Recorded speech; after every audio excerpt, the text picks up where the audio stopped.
Bienvenidos y bienvenidas aquí desde Barcelona. El cambio climático está cada vez más presente y España es uno de los sitios donde más afecta en el mundo ya. Las soluciones basadas en la naturaleza juegan un papel cada vez más importante en abordar los efectos que está creando el cambio climático.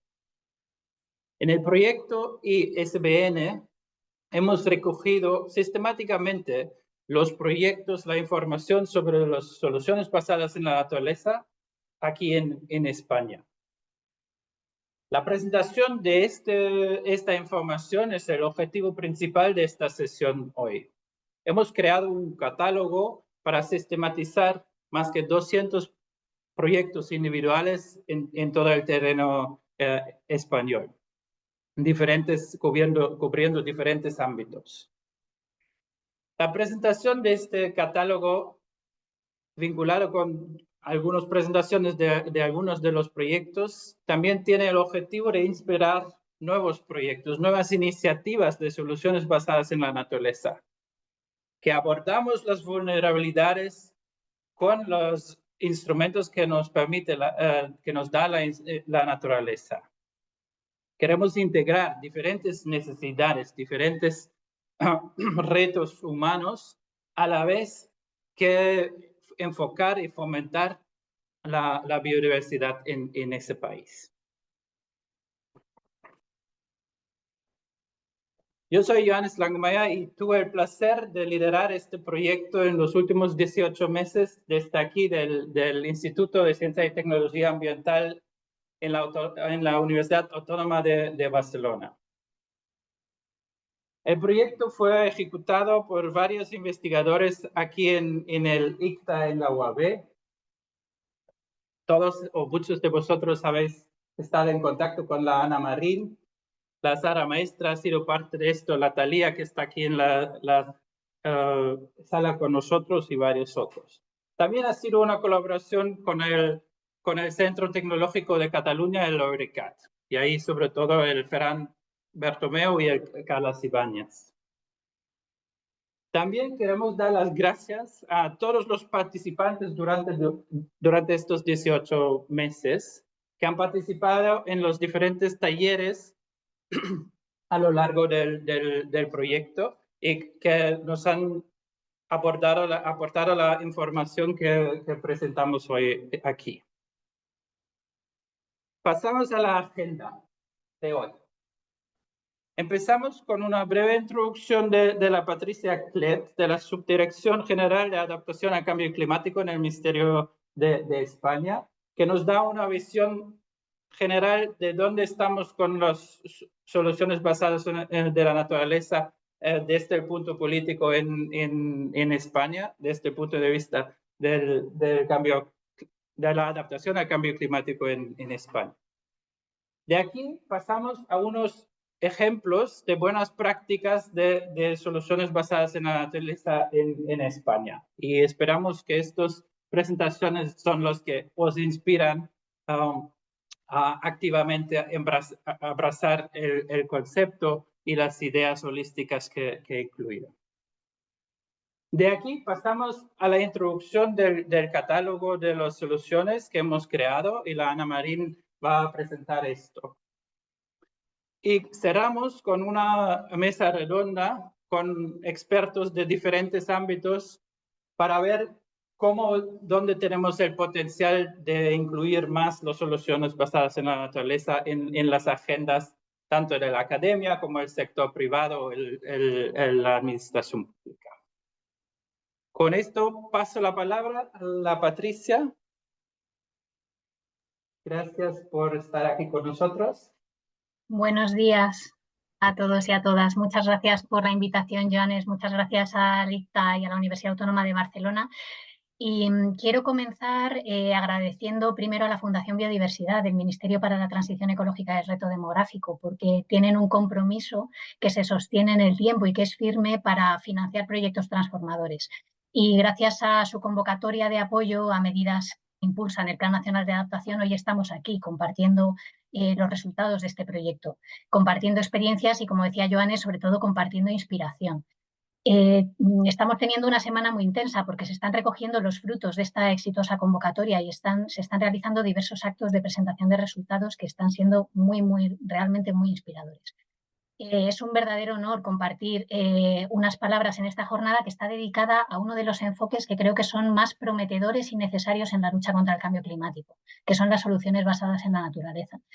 El Plan Nacional de Adaptación 2130, que podéis ver en la página web del Ministerio, del MITECO, reconoce explícitamente la importancia de estas soluciones basadas en la naturaleza como una herramienta para construir resiliencia, para restaurar ecosistemas y para fomentar una adaptación más sostenible y más equitativa.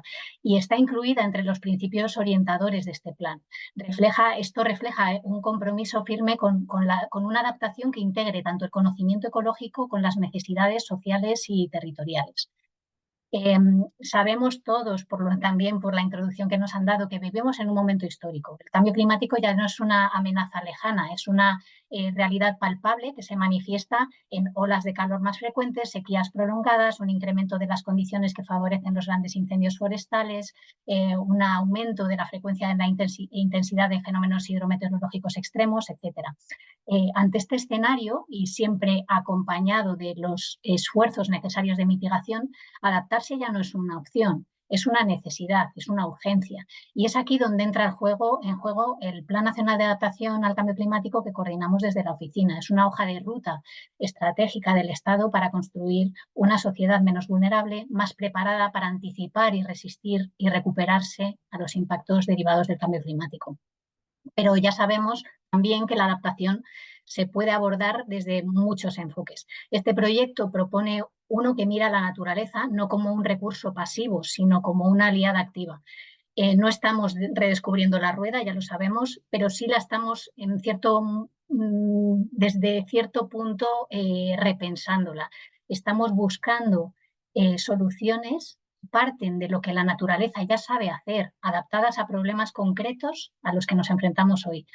Esto significa hasta cierto punto volver a mirar a lo que ya estaba ahí, pero con una nueva perspectiva. No se trata solo de infraestructuras o de tecnología, sino de repensar nuestra relación con el territorio, con los ecosistemas, con los recursos naturales que nos sostienen. En la naturaleza tenemos muchas de las respuestas que necesitamos. Esa es la base de las soluciones basadas en la naturaleza.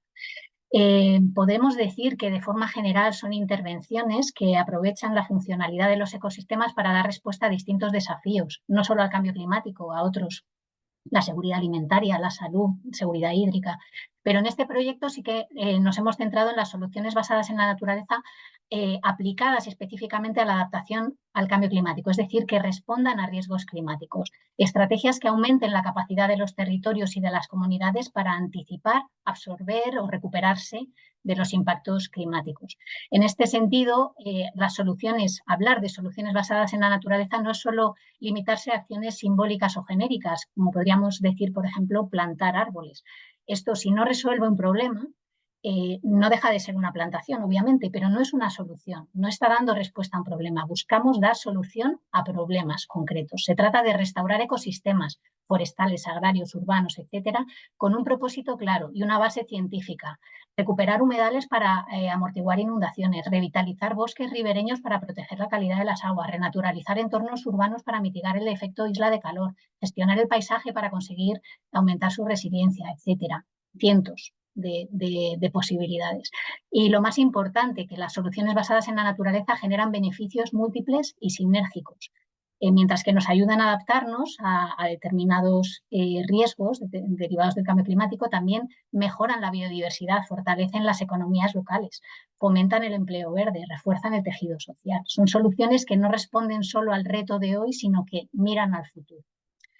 No quiero dejar de subrayar que gracias a esta convocatoria de la Fundación, son decenas los proyectos que están demostrando que es posible implementar medidas concretas, eficaces, transferibles e incluso, podemos decir, hasta cierto punto replicables, entendiendo bien lo que implica la replicabilidad, no copiar y pegar, sino adaptar lo aprendido a los nuevos contextos con rigor y con sensibilidad. Se trata de proyectos liderados por ayuntamientos, ONG, centros de investigación, administraciones autonómicas, consorcios público-privados, comunidades locales y muchísimos proyectos que están generando conocimiento técnico y científico, fortaleciendo la capacidad institucional y empoderando a personas y tejiendo redes de colaboración. Y lo que es más importante, están cambiando el relato, están demostrando que adaptarse al cambio climático no es un sinónimo de sacrificio, de resignación, sino que es una manera de innovar y de avanzar hacia un futuro más justo para todos y más resiliente. Aquí quiero matizar el concepto que decía antes de replicabilidad. Uno de los grandes aprendizajes en estos años es que no existen soluciones universales. Cada territorio tiene sus propias características ecológicas, sociales y culturales, y por eso las soluciones deben diseñarse e implementarse desde el conocimiento local, en un diálogo constante con las comunidades que habitan y cuidan esos espacios. Hoy vamos a conocer ejemplos concretos de cómo distintas iniciativas han sabido leer esto, leer su entorno, involucrar actores adecuados y proponer soluciones adaptadas a su realidad. Esto exige una colaboración genuina entre múltiples actores, técnicos, científicos, políticos, agricultores, ganaderos, educadores, etcétera. Y solo desde esta diversidad de saberes y de experiencias podemos lograr resultados duraderos, resultados legítimos. Una solución basada en la naturaleza no se implanta en el vacío, se inserta en un contexto socioambiental muy complejo. Y esto debe ser comprendido y atendido para asegurar su eficacia y su sostenibilidad. Y atender a este contexto socioambiental requiere también incorporar la perspectiva de la equidad y la justicia climática.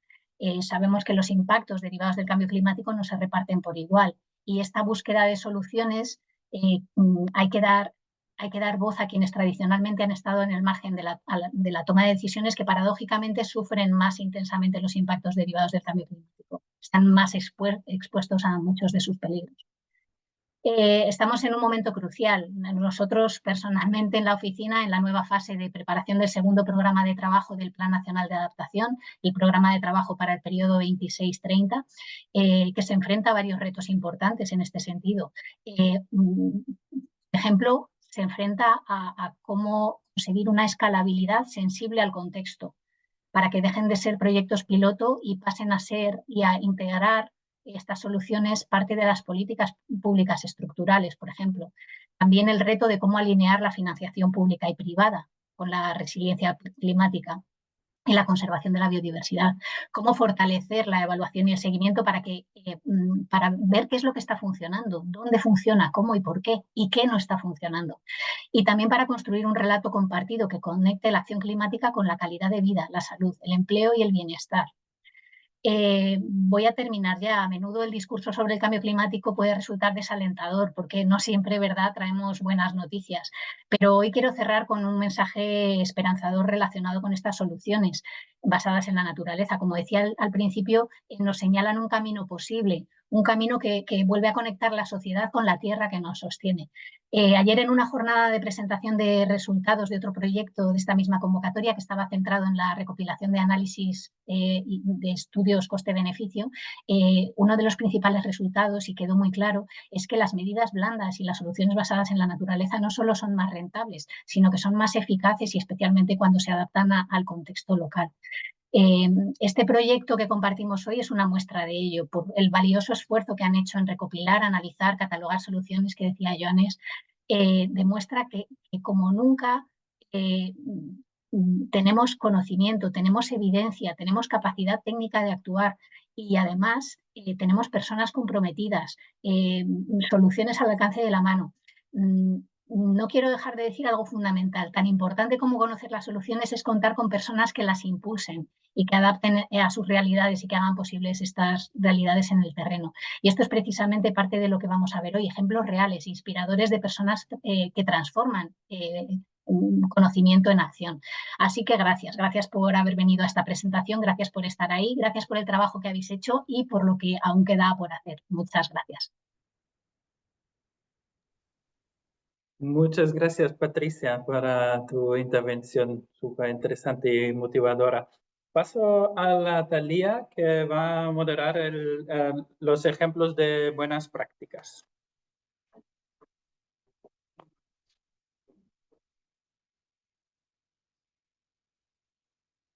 Gracias, Johannes. Y Y gracias también a Patricia por sus palabras. Como ya se mencionó, a continuación lo que vamos a ver es una serie de proyectos que van a...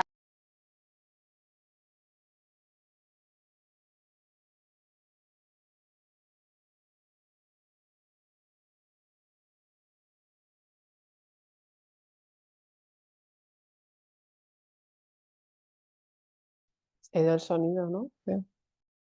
Sí, no se escucha.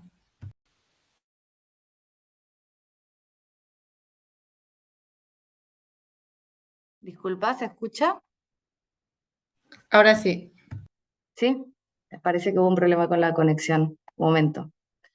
Bueno, entonces, como mencionaba, lo que vamos a ver ahora son una serie de casos de éxito que el proyecto ha identificado como buenas prácticas en los ecosistemas, lo repito por si no se escuchó, urbano, forestal, agrícola, costero y de agua continental.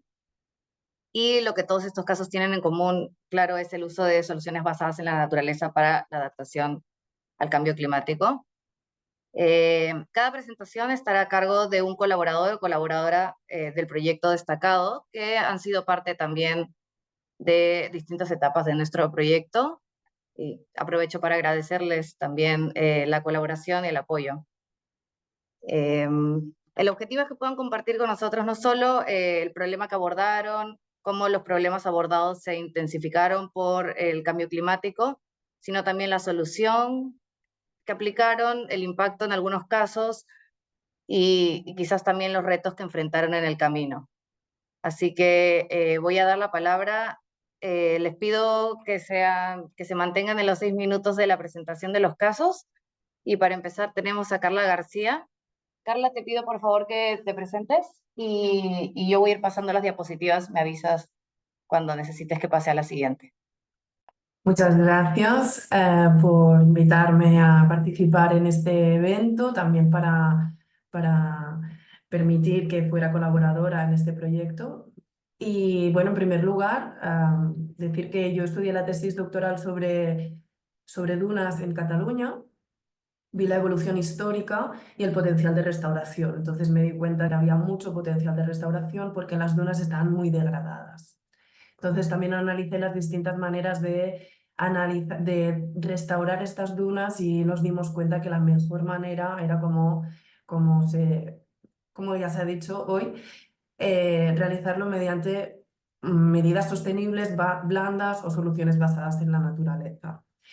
Entonces hoy en esta línea os voy a hablar del caso de La Platera, que es un caso de restauración dunar que tuvo lugar hace unos años en el norte de Cataluña, en el Baix Ter, y que es mérito exclusivamente de el Life Platera, de la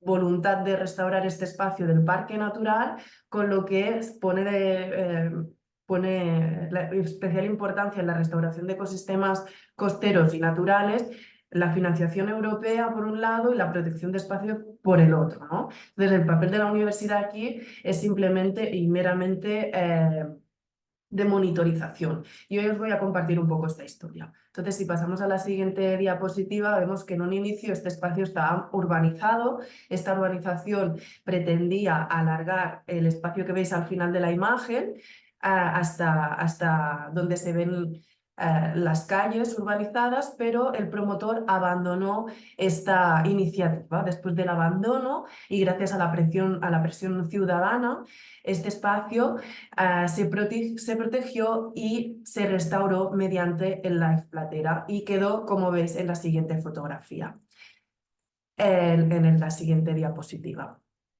Entonces, tenemos que pasar a la siguiente diapositiva.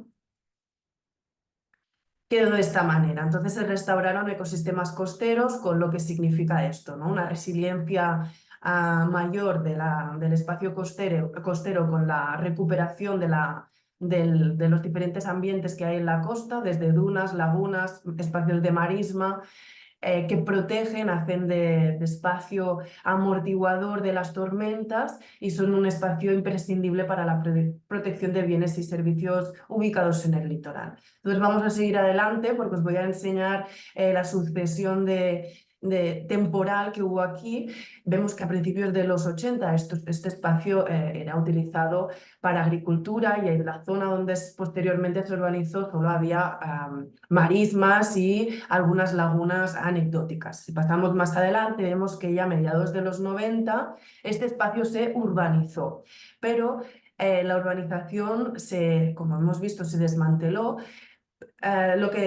Lo que pasó entonces es que ya a mediados de los 90 vemos que todo el frente dunar y toda la zona de marismas ya está degradado porque la urbanización facilitó la frecuentación humana hacia la playa, lo que significa que el acceso mediante vehículo rodado creó estos espacios de deflación o estos espacios que llamamos blowout en geomorfología que degradaron el espacio dunar. Si vamos más adelante todavía con la siguiente imagen,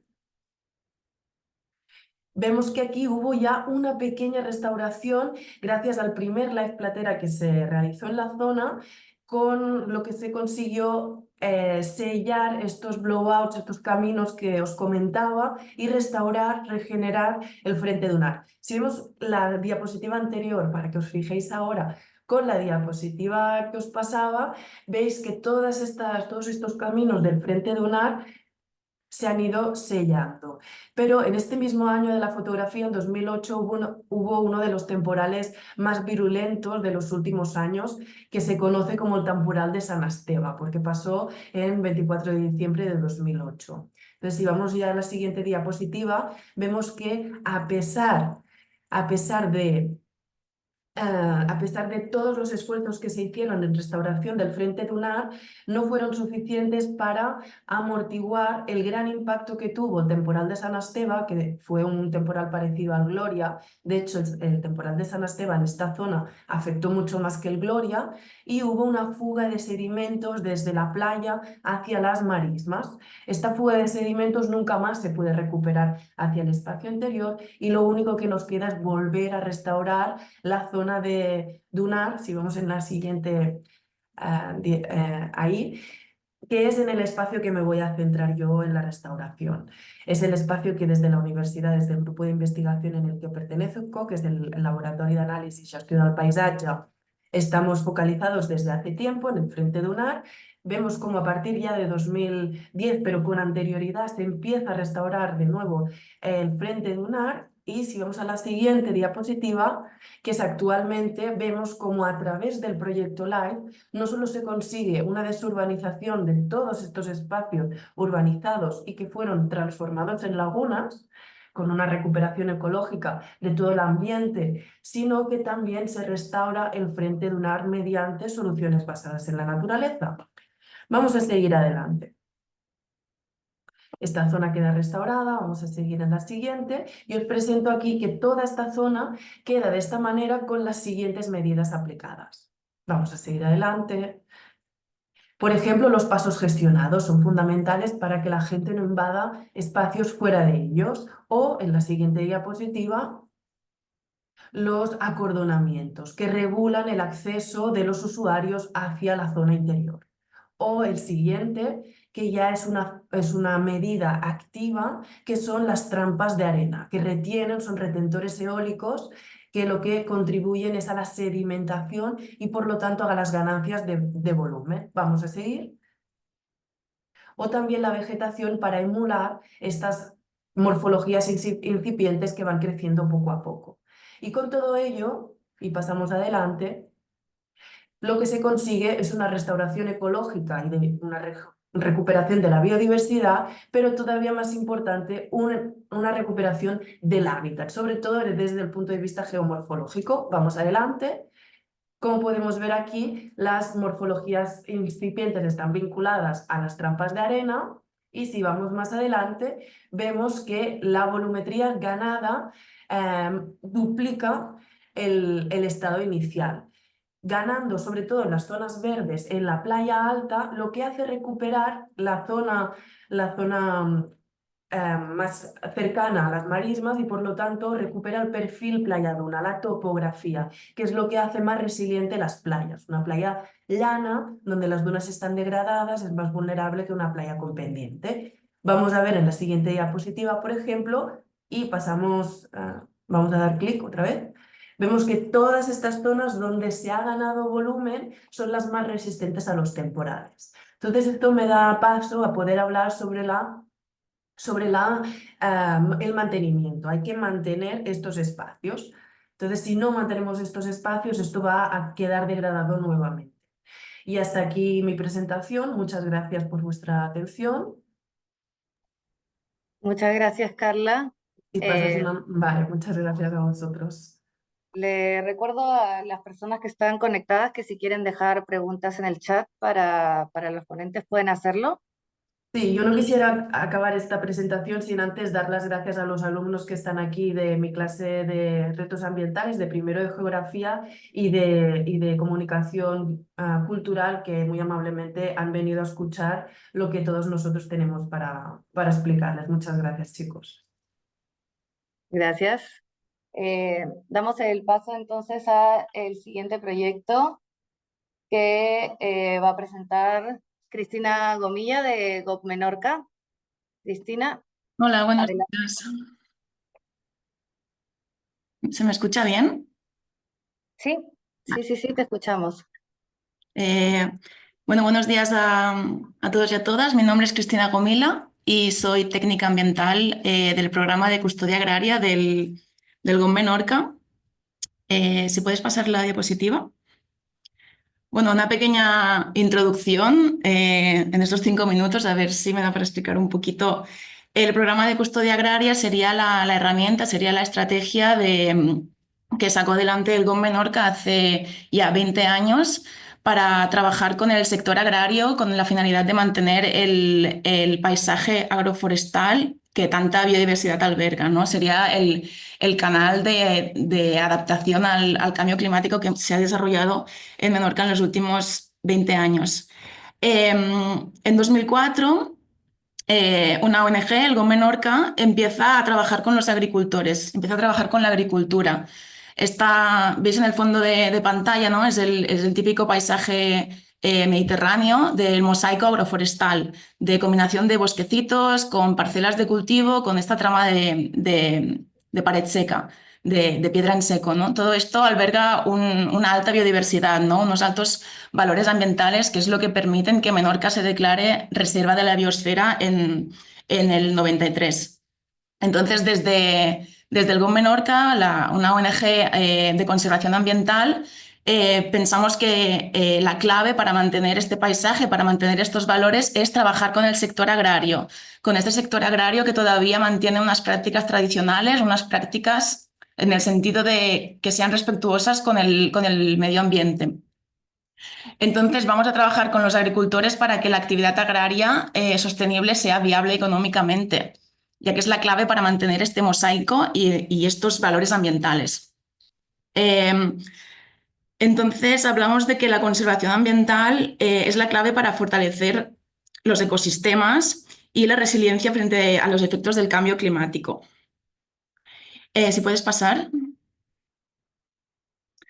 Entonces, para los que no conozcáis la custodia del territorio, la custodia agraria sería eso, una estrategia activa de conservación donde se hacen alianzas con diferentes sectores privados. En este caso, pues trabajamos la ONG, ¿no? Una asociación sin ánimo de lucro con agricultores, propietarios o gestores de fincas, con el objetivo común de poder mantener un modelo agrícola sostenible y respetuoso con el medio ambiente, que conserve todos estos valores que veis aquí en el cuadro del medio, ¿no? Sería pues mantener el suelo fértil, el aprovechamiento de los recursos hídricos, todo el tema de la biodiversidad. Todos son ejemplos que suponen evitar, ¿no? que se reduzca la vulnerabilidad de los ecosistemas, ¿no? Entonces, este modelo lo que permite, o sea, el objetivo, vamos a mantener este modelo para evitar que el campo se abandone, que sería otro escenario posible, o que se intensifique el sector agrario con el objetivo de que sea más rentable, ¿no? a corto plazo. Entonces, se empieza a hacer un acompañamiento a las fincas. Se empieza a hacer un acompañamiento a las fincas para que el modelo de práctica agrícola sostenible, que es la que conserva el entorno, que es la que conserva los valores ambientales, pues sea sostenible y se mantenga en el tiempo, ¿no? Si puedes pasar la diapositiva. Entonces, con estas fincas, con las explotaciones agrícolas, firmamos acuerdos de prácticas agrícolas sostenibles, donde la finca se compromete a hacer, pues eso, prácticas agrícolas sostenibles y a cambio, el GOB, a cambio la asociación, ayuda o hace un acompañamiento en diferentes estrategias. Las fincas, las explotaciones se comprometen a hacer gestión sostenible en 4 puntos, que son estos que veis aquí abajo, en el tipo de cultivo, que sean cultivos locales, resistentes, que reduzcan la utilización de recursos, cómo se gestiona ese cultivo, el tipo de ganado, cómo se gestiona el ganado, y luego también hacemos acuerdos para cómo es la gestión de los elementos naturales de las fincas o otras actividades complementarias. Y eso es un acuerdo, se firma como un convenio es básicamente un acuerdo de confianza, no es un acuerdo donde hay un intercambio monetario, es un acuerdo entre la finca y la ONG con el objetivo y el compromiso común. Si puedes pasar. Entonces, lo que decía, la finca se compromete a hacer una gestión sostenible y a cambio el GOB ofrece diferentes intervenciones que serían estrategias para aumentar la resiliencia en las explotaciones, ¿no? Vamos a intentar que estas explotaciones estén más adaptadas a todos estos escenarios de vulnerabilidad, ¿no? O de cambio climático. Vamos a ayudar a las fincas a que estén más adaptadas y sean más resilientes al cambio climático. Por ejemplo, a la izquierda vemos algunas fotografías de mejora de la gestión de los recursos hídricos. Arriba, por ejemplo, vemos un aljibe recuperado. Esta es una de las acciones que hacemos con mucha frecuencia para que se pueda utilizar también el agua de la lluvia, ¿no? Son infraestructuras antiguas que se hicieron cuando no existían los pozos para recuperar para utilizar el agua de lluvia, ¿no? Entonces, es una estrategia que permite a las fincas tener acceso al agua. Luego, más abajo, vemos un diseño keyline, que también es una estrategia para mejorar el aprovechamiento del agua que cae en la parcela de las explotaciones, ¿no? Es un diseño de olivos que aprovecha de manera más eficiente el agua. Luego arriba vemos también una finca de huerta que está empezando a utilizar la lana. La lana como un acolchado que retiene la humedad del suelo, que hace que la temperatura del cultivo sea menor. Todo esto son estrategias que ayudan muchísimo a los agricultores en el momento de su siembra, ¿no? Vamos a utilizar menos agua, vamos a hacer que los cultivos nazcan mejor, nazcan más sanos, ¿no? Luego a la derecha vemos aquí una foto de una cubierta vegetal, un poco con el mismo objetivo que la lana, ¿no? Son diferentes maneras de hacer que el suelo esté más cubierto, que el suelo esté más protegido, que la retención de la humedad sea mayor, la temperatura del suelo sea más baja, que haya más frescor en verano. Luego abajo vemos diferentes estrategias de agricultura regenerativa, ¿no? También para mejorar la calidad del suelo, para tener más suelo fértil, o sea, que el suelo fértil, o sea, que haya trabajar con estrategias que mejoren el suelo fértil. Vemos aquí pastoreo dirigido con ganado para optimizar el pasto y también aumenta la captura de carbono del suelo. Luego vemos también les ayudamos a digamos, con asesorías para poder hacer biofertilizantes caseros. De esta manera, pues también ayuda en el control de plagas, en la autosuficiencia de las fincas, ¿no? Todo para tener ecosistemas más resilientes. Y por último, control biológico de plagas, también para conseguir ecosistemas más sólidos, ¿no? Más resistentes, que tengan más capacidad para el control de plagas ellos mismos, ¿no? Para fortalecer su propio equilibrio. Por ejemplo, sería la instalación de cajas nido, de cernícalos, de lechuzas o de murciélagos en este caso. Y bueno, siempre con el tema del agua, la elaboración de puntos de agua para la fauna, ¿no? Para que el ecosistema agrícola sea más diverso. Y si puedes pasar de diapositiva. Y bueno, como he explicado al principio, el programa de custodia agraria nace en el 2004, entonces ya son 20 años, bueno, 21 ya casi. Entonces es un programa bastante maduro, ¿no? Digamos, y hace algunos años que estamos empezando a sacar indicadores de buenas prácticas. Por ejemplo, aquí os menciono 3. El primero sería la huella ecológica. Hemos sacado la huella ecológica de 3 productos de las fincas de custodia, serían de la carne de ternero, de los embutidos y de la huerta y la fruta de las fincas de custodia. Por ejemplo, hemos visto que la huella de carbono de 1 kilogramo de carne de ternera en las fincas de custodia agraria es un 26% inferior que la media estatal, ¿no? Entonces sabemos que la presión sobre los recursos naturales es mucho menor, gracias a la biocapacidad que generan los ecosistemas agrícolas resilientes y bien conservados, ¿no? Todo este mosaico agroforestal, el beneficio que supone ambiental cuando se producen alimentos. Y luego también estamos empezando a hacer estudios de captura de carbono, cómo ciertas prácticas agrícolas aumentan la capacidad de captura de carbono de los pastos, y seguimiento de bioindicadores, también de indicadores de biodiversidad sobre el estado de los ecosistemas agrícolas. Y la última diapositiva. Bueno, la última era dando las gracias. Ya estaría. Muchas gracias, Cristina. Y gracias al GOV Menorca por su colaboración también. Ahora le doy el pase a Eva García. Hola, buenos Eva. días. Sí, ha sido todo seguidito. Muchas gracias a todos por la invitación. Yo soy Eva García Balaguer, coordinadora del Observatorio Pirenaico de Cambio Climático. Es una iniciativa desde el año 2010 que lo que trabaja es en cooperación todos los temas de cambio climático en el Pirineo. Pasamos pues a la montaña. Hay un par de diapositivas de introducción de nuestro trabajo, si las quieres pasar más o menos rápido. ¿Por qué estamos trabajando en los Pirineos? Bueno, pues las montañas tenemos datos, ya se conoce, como habéis dicho, el cambio climático no es nada de futuro, es una realidad y se presenta una especial vulnerabilidad ante el cambio climático que afecta tanto a sistemas naturales como a los sectores socioeconómicos estratégicos del Pirineo.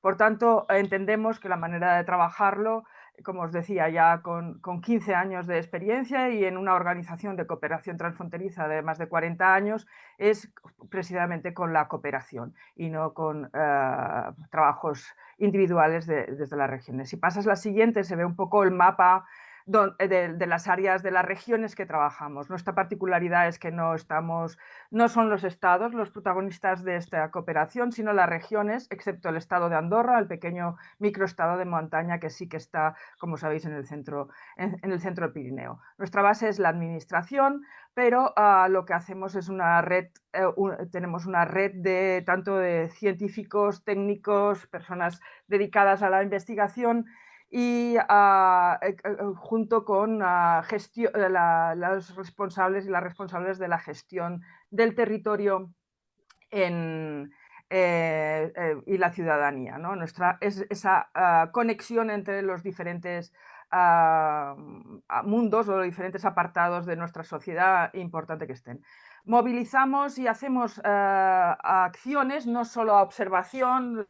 Conocimiento fue nuestra misión de inicio, ¿no? De conocer qué estaba pasando, pero hemos pasado ya a desarrollar diferentes proyectos que nos ayuden a hacer experiencias concretas de adaptación, cómo mejorar esa adaptación, esa resiliencia del territorio, y en concreto os voy a hablar de Fusicos, que ha sido un trabajo que se ha terminado en 2023, pero en el que nosotros tenemos a través esto de la EPIC, que es una estrategia pirenaica de cambio climático, una hoja de ruta muy importante de nivel de cooperación sobre la que vamos trabajando diferentes proyectos.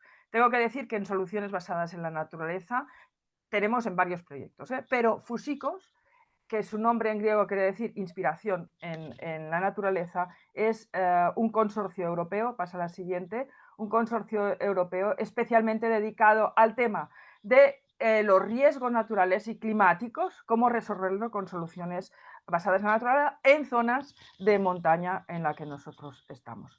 Así hay varias experiencias. La siguiente creo que es un mapa que podremos ver, nuestras experiencias en el Pirineo. Hubo otras experiencias en Noruega, en Italia, no es el caso. En el caso del Pirineo nos centramos en cuatro riesgos: las avalanchas, los movimientos y la estabilidad de las laderas, y también bueno, la caída de bloques, que como sabéis se incrementa con todos los fenómenos meteorológicos extremos y la mayor recurrencia debido al cambio climático.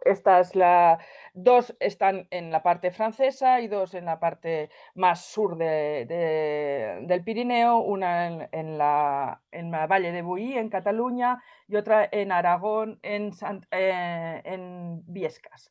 Me voy a centrar más en esta última que os comentaba, pero que sepáis que hay diferentes experiencias. Seguimos. La que se centró en avalanchas, porque puede ser interesante, y una característica de este proyecto es que siempre actuábamos a partir de experiencias no positivas de intervenciones grises, lo que llamamos, ¿no? Entonces, ¿cómo demostramos la eficacia de soluciones más ancladas y que fomenten la regeneración y los sistemas naturales para resolver estos problemas? Esto es el reto que planteamos. Como veis, en Capet fue más para el tema de las avalanchas, con unos sistemas de implantación forestal y de fomentar la función de protección del bosque en altura. La siguiente, esta es Santa Elena, es una morrena, una ladera morrénica con unos deslizamientos muy importantes de roca, en las cuales, pues como os decía, a través de esta red de entidades más técnicas, que en este caso fue AECT Pirineos Pirinés, que está conformada por todas estas entidades que veis en sus logos, ¿no?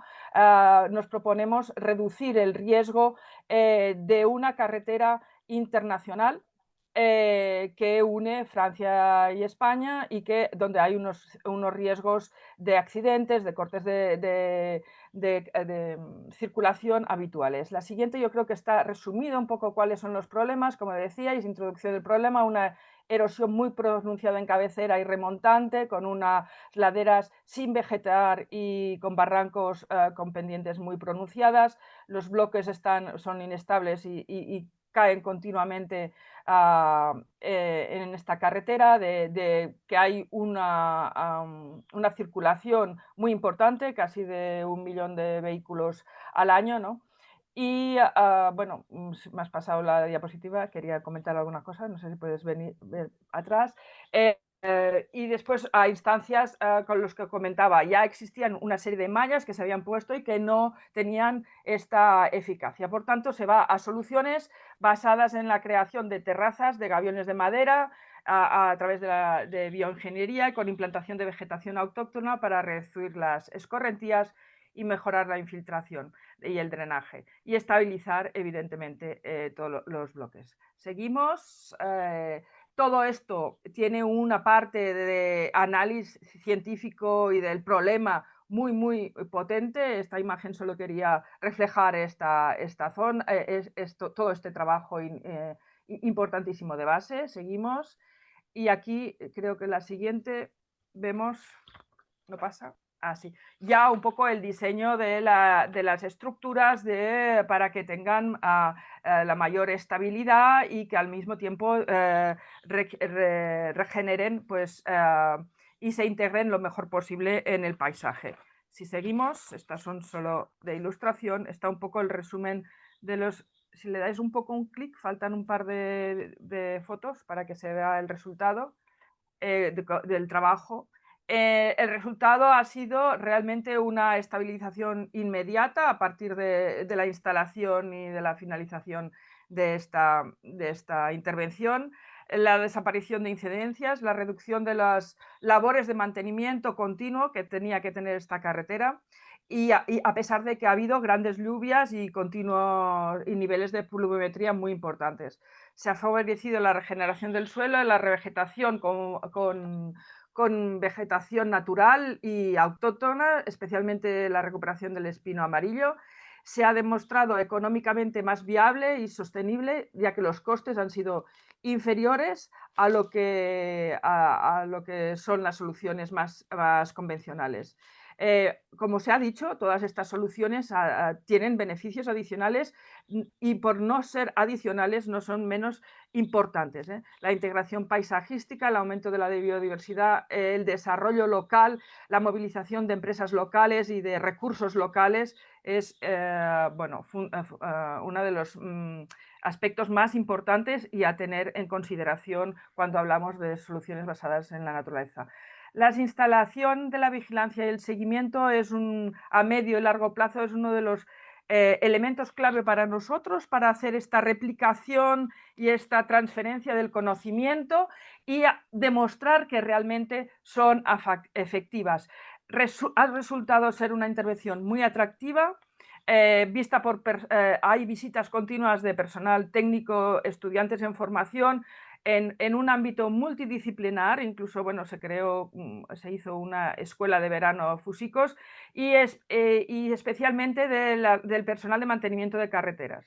De hecho, después de esta intervención, ya 4, gracias a la integración de todo este personal, ya se han preparado, ya están en mente 4 intervenciones más con fondos propios del Gobierno de Aragón.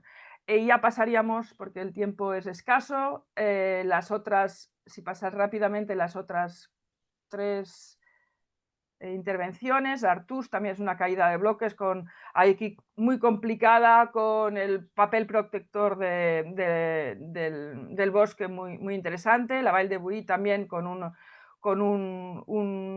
una movilización de derrubios que llegan directamente a cascos urbanos. Veis que intervenimos también ya sobre infraestructuras críticas, y aquí me pararía las lecciones aprendidas, un poco las barreras, lo que nos parece importante de todo este trabajo.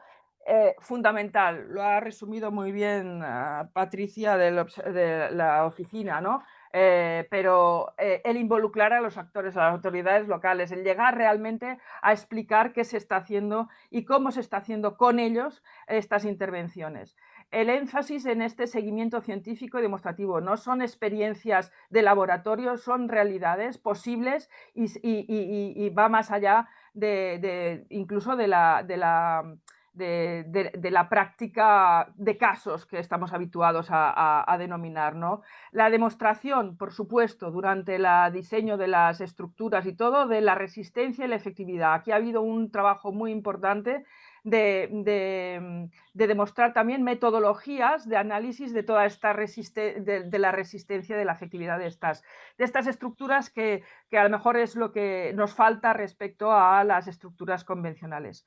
Y bueno, el uso evidente de materiales naturales, de fomentar los recursos y las empresas locales, como ya he dicho, la integración en el entorno con soluciones relativamente sencillas pero eficaces, y aunque parezca volver un poco atrás, es esta retroinnovación que necesitamos, ¿no? Se trata de ingeniería, no de experimentos, y sobre todo nuestra función, más allá de las actuaciones, de difundir y compartir este aprendizaje para que llegue a todas las autoridades que tienen capacidad de implementarlo, y también a los diferentes actores en el territorio que pueden hacer. Lo de la vigilancia ya lo he nombrado, yo lo dejaría aquí, porque si no, pero que sepáis que si es de vuestro interés hay varias actuaciones que podrían ser respondiendo a diferentes riesgos que podrían ser de interés. La última está a mi contacto por si alguien quiere más información, y muchas gracias por la invitación. Muchas gracias, Eva. Gracias por la presentación. Dejo entonces ahí un minutito los datos por si alguien los quiere. Igual les recuerdo que pueden mandar preguntas en el chat. Y ahora damos paso a Alfredo Ollero. Alfredo, chao. Sí. Hola, soy Alfredo Ollero, profesor de Geografía Física en la Universidad de Zaragoza. Y bueno, estoy en primer lugar muy agradecido por participar en esta sesión, y quiero también agradecer pues, el haber podido participar en este trabajo, ¿no? En este proyecto de catálogo de ESBN, a lo largo de los diferentes talleres. Y yo de alguna manera intervine pues aportando casos, ¿no?, de restauración fluvial que podían ser interesantes para este catálogo, y estaba claro que uno de los casos estrella, entiendo, a nivel estatal es este proyecto Life Ebro Resilience P1, que bueno, tengo que decir que no formo parte del equipo de este proyecto en concreto, aunque sí participo en el proyecto, digamos, de una forma externa, porque he participado en diferentes talleres del mismo, y también formo parte de lo que se llama el Grupo Estable para la Resolución de Conflictos, ¿no?, que nos reunimos periódicamente y estamos también en el marco de este proyecto. Pero bueno, hay personas seguramente que están asistiendo a esta sesión que sí que forman parte del equipo del proyecto más directamente, y que alguna de las dudas o las preguntas que podáis hacer quizás pueden responder también. Si pasas, por favor. Bien, el contexto de este proyecto y de que lo consideremos interesante como solución basada en la naturaleza, estamos hablando de restauración fluvial. En restauración fluvial tenemos que destacar dos acciones principales en los últimos años, que es, por un lado, el derribo de barreras transversales y longitudinales, y por otro lado, la devolución de espacio funcional al río, que creo que es algo fundamental para que consigamos una recuperación funcional de los sistemas fluviales. En este sentido, partimos de una situación realmente dramática en los ríos mundiales y europeos, ¿no?, como es ese problema relacionado con el cambio climático, pero también con el cambio global que ha habido en las cuencas, con las consecuencias de los embalses, que son siempre muy negativas aguas abajo, y de muchas malas prácticas locales que se han ido realizando en las últimas décadas. Y entonces nos encontramos unos ríos que se han estrechado, simplificado, que tienen problemas de incisión. Estamos en una situación de emergencia fluvial, que la única manera de recuperarla es haciendo restauración y, sobre todo, haciendo devolución de espacio al río, porque ese espacio es lo que más hemos perdido. Si pasas, por favor. En este sentido, el curso medio del Ebro, lo que en el mapa tenéis marcado con esa línea morada entre Logroño y La Ceida, es un curso que es único, podemos decir, en toda la península ibérica, incluso en el sur de Europa, por sus dimensiones. Es una gran llanura de inundación, un curso, un cauce activo móvil, y entonces, bueno, pues tiene un enorme valor ambiental y socioambiental, pero digamos que también es un curso que está en conflicto permanente por efecto de las inundaciones. En este sentido, ahí tenéis una imagen, por ejemplo, de la crecida que hubo en marzo de 2015, pero bueno, esto es algo habitual en todo este sector. Tenemos también un proyecto de investigación asociado con esta problemática, que es el que tenéis ahí con el logo de SEDCHARE, Observatorio del Río Ebro, en el que también participamos. Pasa, por favor. La estrategia Ebro Resilience es, digamos, el antecedente principal del actual proyecto LIFE, ¿no?, Ebro Resilience, de manera que se comenzó a trabajar en 2015 y realmente, bueno, pues fue después de esa crecida, ¿no?, de marzo de 2015. Por tanto, estamos hablando de 10 años de actuaciones. Aquí podéis ver algunos ejemplos de las actuaciones que se fueron haciendo, pues, por ejemplo, en la zona de Alfaro-Castejón, que es uno de los sectores más interesantes y en el que se sigue trabajando, y donde se han hecho diferentes acciones. Si pasas, por favor. Ya centrándonos en el proyecto Life Ebro Resilience P1, que es el que hemos introducido en el catálogo, como veis, se está trabajando para el periodo 2021-2027. Es un proyecto LIFE de la Unión Europea con ese presupuesto que veis ahí, y afecta, digamos, a todo este curso medio del Ebro, tanto las comunidades de La Rioja como Navarra como Aragón. Los socios son tanto el Ministerio, el MITECO, como la Confederación Hidrográfica del Ebro, que es realmente la que está ejecutando y realizando el proyecto, empresas públicas como Traxa y Traxatec, y los gobiernos también de La Rioja, Navarra y Aragón, el Instituto Aragones del Agua, y también la empresa Gestión Ambiental de Navarra. Como veis ahí, estas serían un poco las ideas clave del proyecto: el cambio en la gestión de las inundaciones, es decir, buscar un nuevo modelo que se base en la adaptación y en la conservación de los ecosistemas fluviales. También la implicación de la población como eje transversal de las acciones y parte indisociable en gestión de inundaciones. La coordinación administrativa y la cooperación institucional en esos tramos de intervención.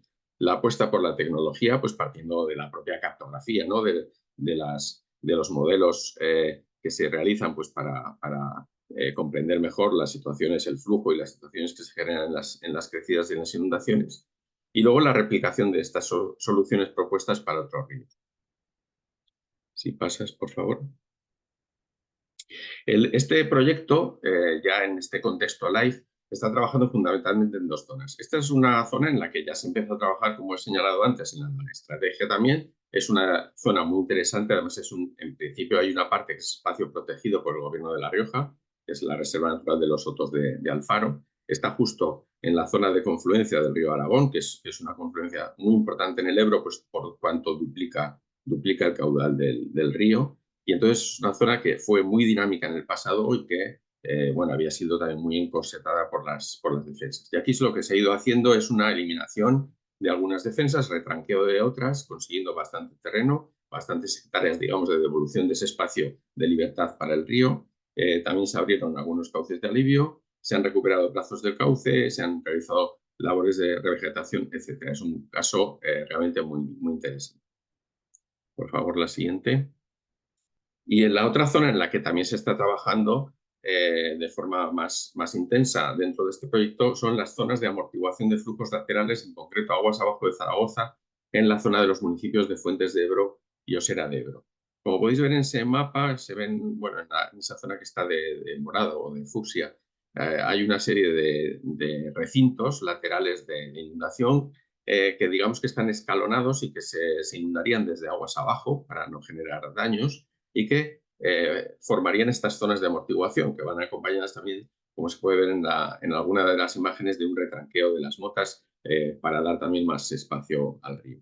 Es también una actuación que creo que es replicable y exportable, digamos, a otros ríos y que me parece de sumo interés. Siguiente, por favor.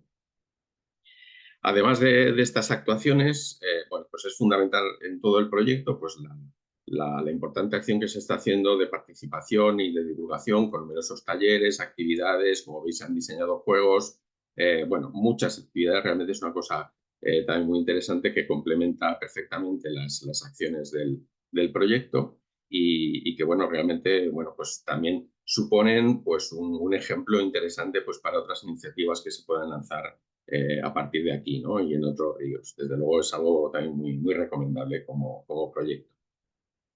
Y por último, pues destacar como conclusión que dentro, bueno, en este catálogo que se ha trabajado, pues las soluciones basadas en la naturaleza de este proyecto de Resilience que hemos incluido en el catálogo, que hemos considerado más interesantes, son el retranqueo de motas y de diques, la reconexión también de antiguos cauces, de meandros y de brazos secundarios, esas zonas de amortiguación de flujo lateral que hemos marcado también en una de las zonas de los tramos, la restauración de corredores ribereños, los cauces de alivio y la eliminación de vegetación exótica invasora. En definitiva, digamos que el objetivo principal está muy ligado a la reducción del riesgo por inundación, pero también se consigue una recuperación ambiental y ecológica de todos estos enclaves. En definitiva, bueno, pues nuestra visión muy positiva de este proyecto y esperemos que sea una línea que siga adelante y que también se desarrolle en otros ríos de llanura, ¿no? de nuestra península. Gracias. Muchas gracias, Alfredo. Y para finalizar con este bloque, le doy la palabra ahora a Esther Sánchez. Esther. Sí, hola, buenos días. Yo soy Esther Sánchez y soy profesora del Departamento de Análisis Geográfico y Regional y Geografía Física de la Universidad de Alicante. Y bueno, traigo hoy la actuación que se ha incluido dentro del proyecto, que es el parque inundable, un parque inundable urbano de La Marjal, que está situado en la playa de la zona de la playa de San Juan de Alicante. Podemos pasar la diapositiva. ¿Vale? Este caso de solución basada en la naturaleza sería una solución ya dentro del ámbito urbano, es un parque urbano y ha sido, digamos que, un proyecto pionero en la implementación de sistemas urbanos de drenaje sostenible. Esta actuación ha sido promovida conjuntamente por el Ayuntamiento de Alicante y la empresa Aguas de Alicante y fue inaugurado en marzo de 2015. ¿Vale? Justamente hoy se está celebrando su 10º aniversario, ¿vale? Que cumple hoy este parque y bueno, esta solución surge para pues dar justamente solución a la problemática que había de las inundaciones en esta zona urbana de la playa de San Juan, que era una zona pues antigua, marjalenca y de humedal, que se inundaba de forma natural, ¿no? Pues después con toda la transformación territorial que hay en la zona de la playa y el crecimiento urbano, pues se genera una problemática de las inundaciones y se propone como solución crear este parque, que fue una de las, entre todas las medidas que se barajaron, al final fue la que se implementó para, digamos, que evitar soluciones más grises, infraestructuras más duras en el territorio. ¿Podemos pasar? Bueno, este parque cumple una triple función, ¿vale? La primera función y una de las más importantes es que es un innovador sistema hidráulico, es un parque pues, que tiene la capacidad para gestionar las aguas pluviales. Este parque funciona como almacenamiento de las primeras aguas de lluvia, que son las que más contaminación tienen, ¿vale? Puede retener hasta unos 45.000 metros cúbicos y pues resuelve de forma muy eficaz pues todos los problemas de inundación que había en esa zona del hoyo 1 de la playa de San Juan, ¿vale?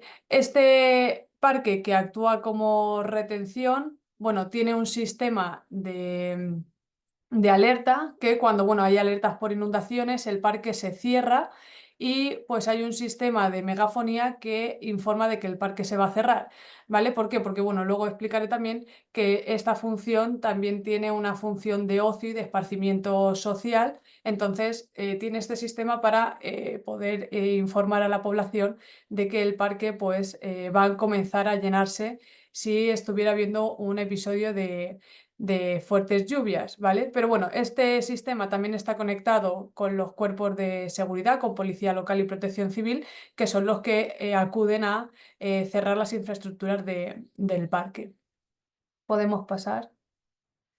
Otra de las funciones que tiene este parque es que es un entorno para la conservación de la biodiversidad, ¿vale? Este parque pues, se ha convertido pues, en un importante hábitat para la fauna local, especialmente para las aves. Cuenta con 2 estanques ornamentales y pues, bueno, la vegetación se ha seleccionado cuidadosamente para, digamos, que establecer las condiciones idóneas para que la fauna local se pueda desarrollar. Y en este hecho tenemos que destacar digamos que la llegada de nuevas bueno, de especies, como podría ser el martín pescador o el avión común, ¿vale? Que se han instalado en este espacio gracias al acondicionamiento y a las características que tiene el entorno. Por tanto, también sirve, es una medida que además pues, está contribuyendo a la conservación de la biodiversidad de la zona. Y por último, podemos pasar, también cumple esta función de espacio para la ciudadanía, ¿vale? Donde se ofrece pues, un espacio verde de esparcimiento para la sociedad y bueno, pues es un área bastante extensa con vegetación, senderos, hay un ambiente bastante agradable pues, para pasear, relajarse. Además también este espacio forma parte de la red de senderos urbanos del Ayuntamiento de Alicante, por lo tanto se integra esta infraestructura dentro de la oferta de ocio que se oferta a la ciudadanía y también tienen actividades para, bueno, pues que contribuyen a dinamizar el parque y a la integración también de la comunidad dentro de esta infraestructura. Y para concluir ya, podemos pasar. Este parque, que además ha tenido una relevancia tanto nacional, ha sido una infraestructura pionera tanto en el ámbito nacional como internacional, también en el ámbito europeo, pues ha sido objeto de numerosos reconocimientos y premios debido a la efectividad que ha tenido la medida y digamos que a la relevancia en cuanto a la solución que verdaderamente ha aportado al problema de las inundaciones que había en esta zona, además de todos los beneficios añadidos que tiene como solución basada en la naturaleza, tanto como para la biodiversidad como para la ciudadanía. Y nada más. Muchas gracias.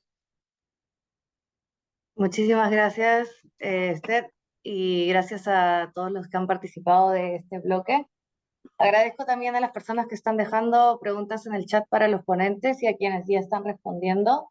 Así podemos ir avanzando. Entonces, para la siguiente sección, doy paso a Ana Marín del proyecto, quien nos va a presentar el catálogo.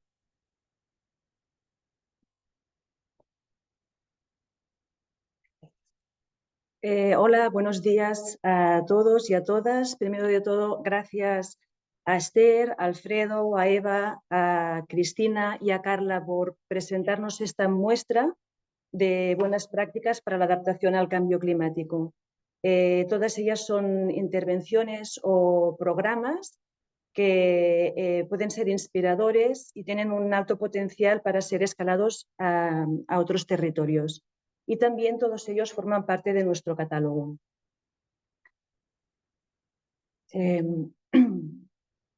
Bien, existen ejercicios previos de catalogación de soluciones basadas en la naturaleza. Algunos son más generales, otros son más sectoriales, la mayoría enfocados a entornos urbanos, pero en ninguno de estos ejercicios anteriores se ha vinculado tan directamente con una política específica de adaptación al cambio climático.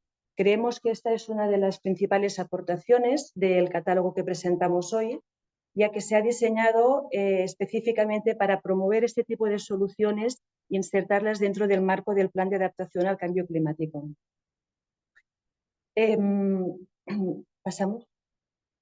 El catálogo que presentamos hoy está articulado a partir de tres componentes que coinciden con tres etapas principales del proceso de elaboración que hemos desarrollado en el proyecto ESBN. Por un lado, tenemos una base de datos de más de 150 proyectos que han implementado soluciones basadas en la naturaleza en España.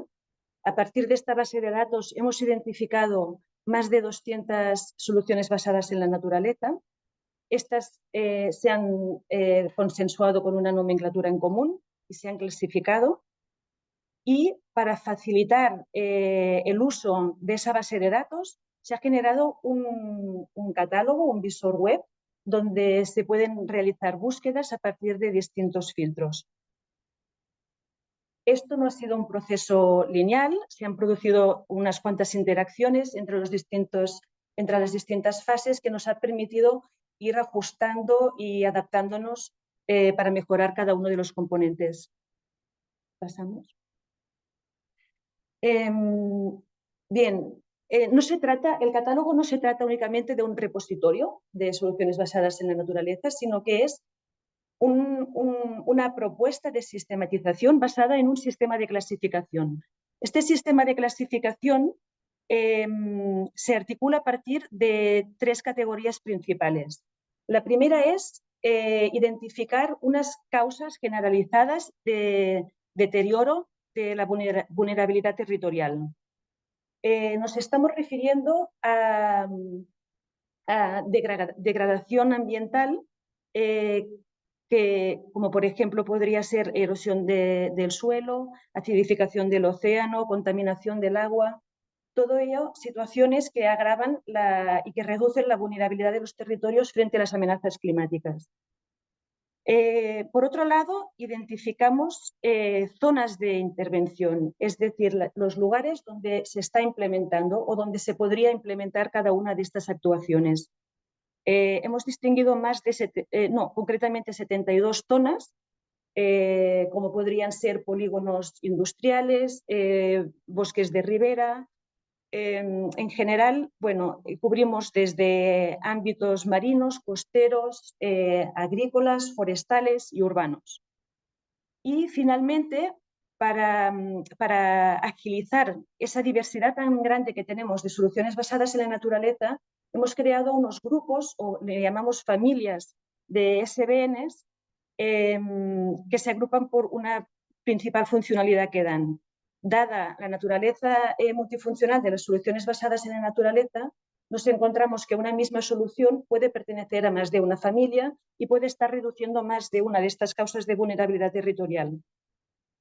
Para explicarlo mejor, pondré un ejemplo justamente del último caso que nos ha presentado Esther,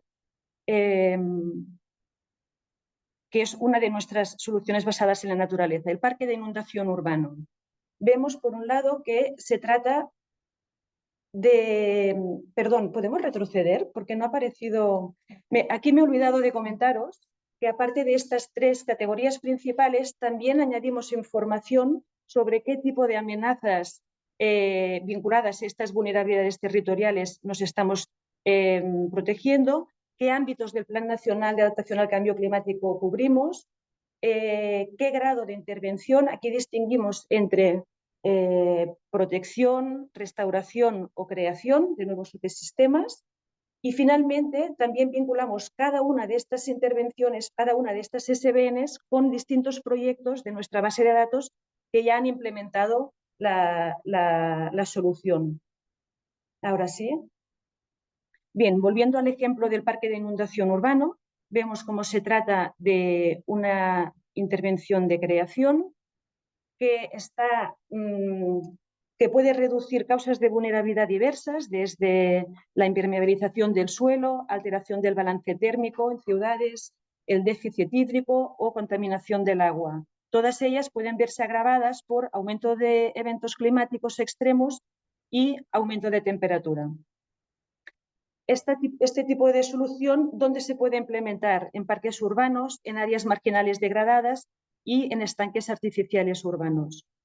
Esta intervención pertenece, según nuestro sistema de clasificación, a 2 familias. Por un lado es un SUT de retención, un sistema urbano de drenaje sostenible, pero también pertenece a la familia corredores verdes azules como conectores ecológicos lineales. Para poner otro ejemplo de los que nos han presentado anteriormente, concretamente el de la estrategia del Life Resilience, tenemos la SBN reconexión de antiguos cauces, meandros o brazos secundarios. En este caso, se trata de una solución basada en la naturaleza de restauración que pertenece a una única familia llamada conectividad fluvial transversal y anura aluvial, que se encuentra o se implementa concretamente en una única de las categorías de zonas de intervención, que es la fluvial permanente, y que mejora y reduce algunas de las causas de vulnerabilidad que aquí se mencionan.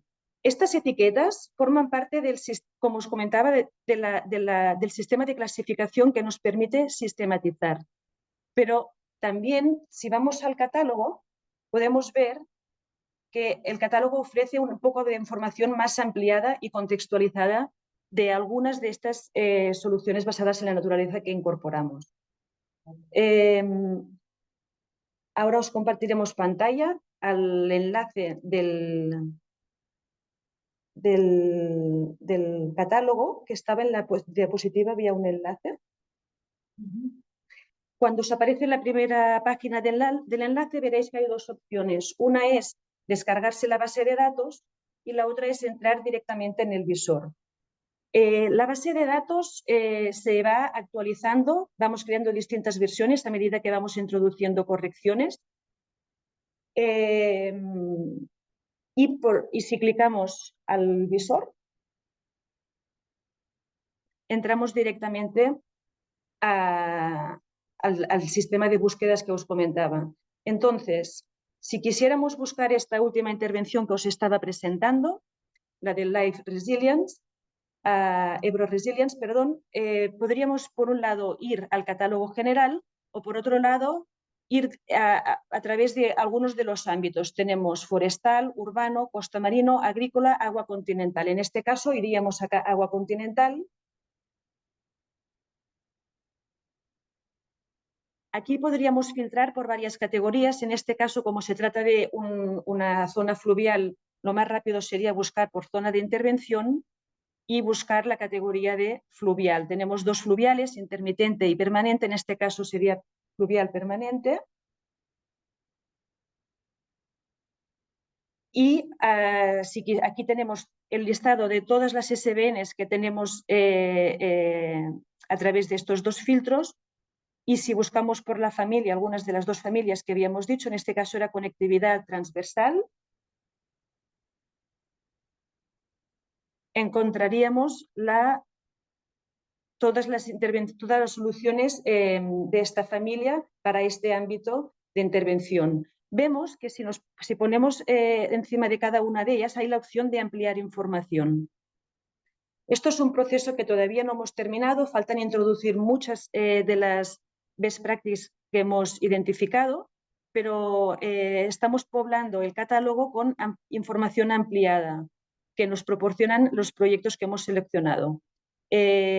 Básicamente una foto de la intervención, una pequeña descripción de en qué consiste la intervención, añadimos cobeneficios de esta intervención.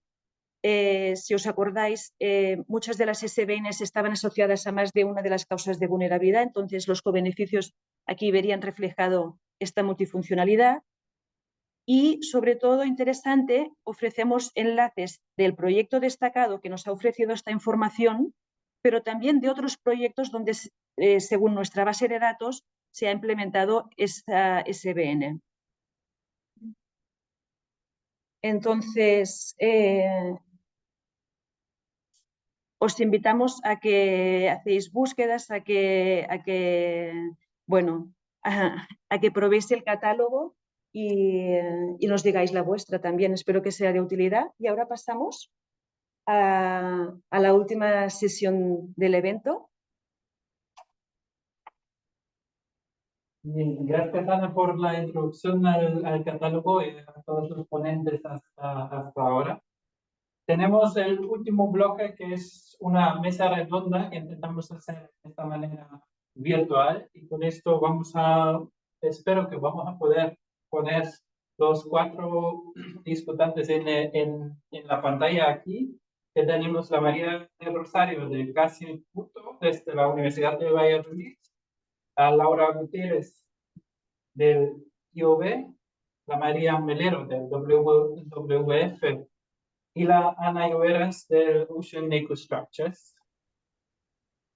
Esto parece que está funcionando. Creo que podéis quitarlo y compartir la pantalla. Genial. Pues muchas gracias por aceptar nuestra invitación para participar en esta mesa redonda.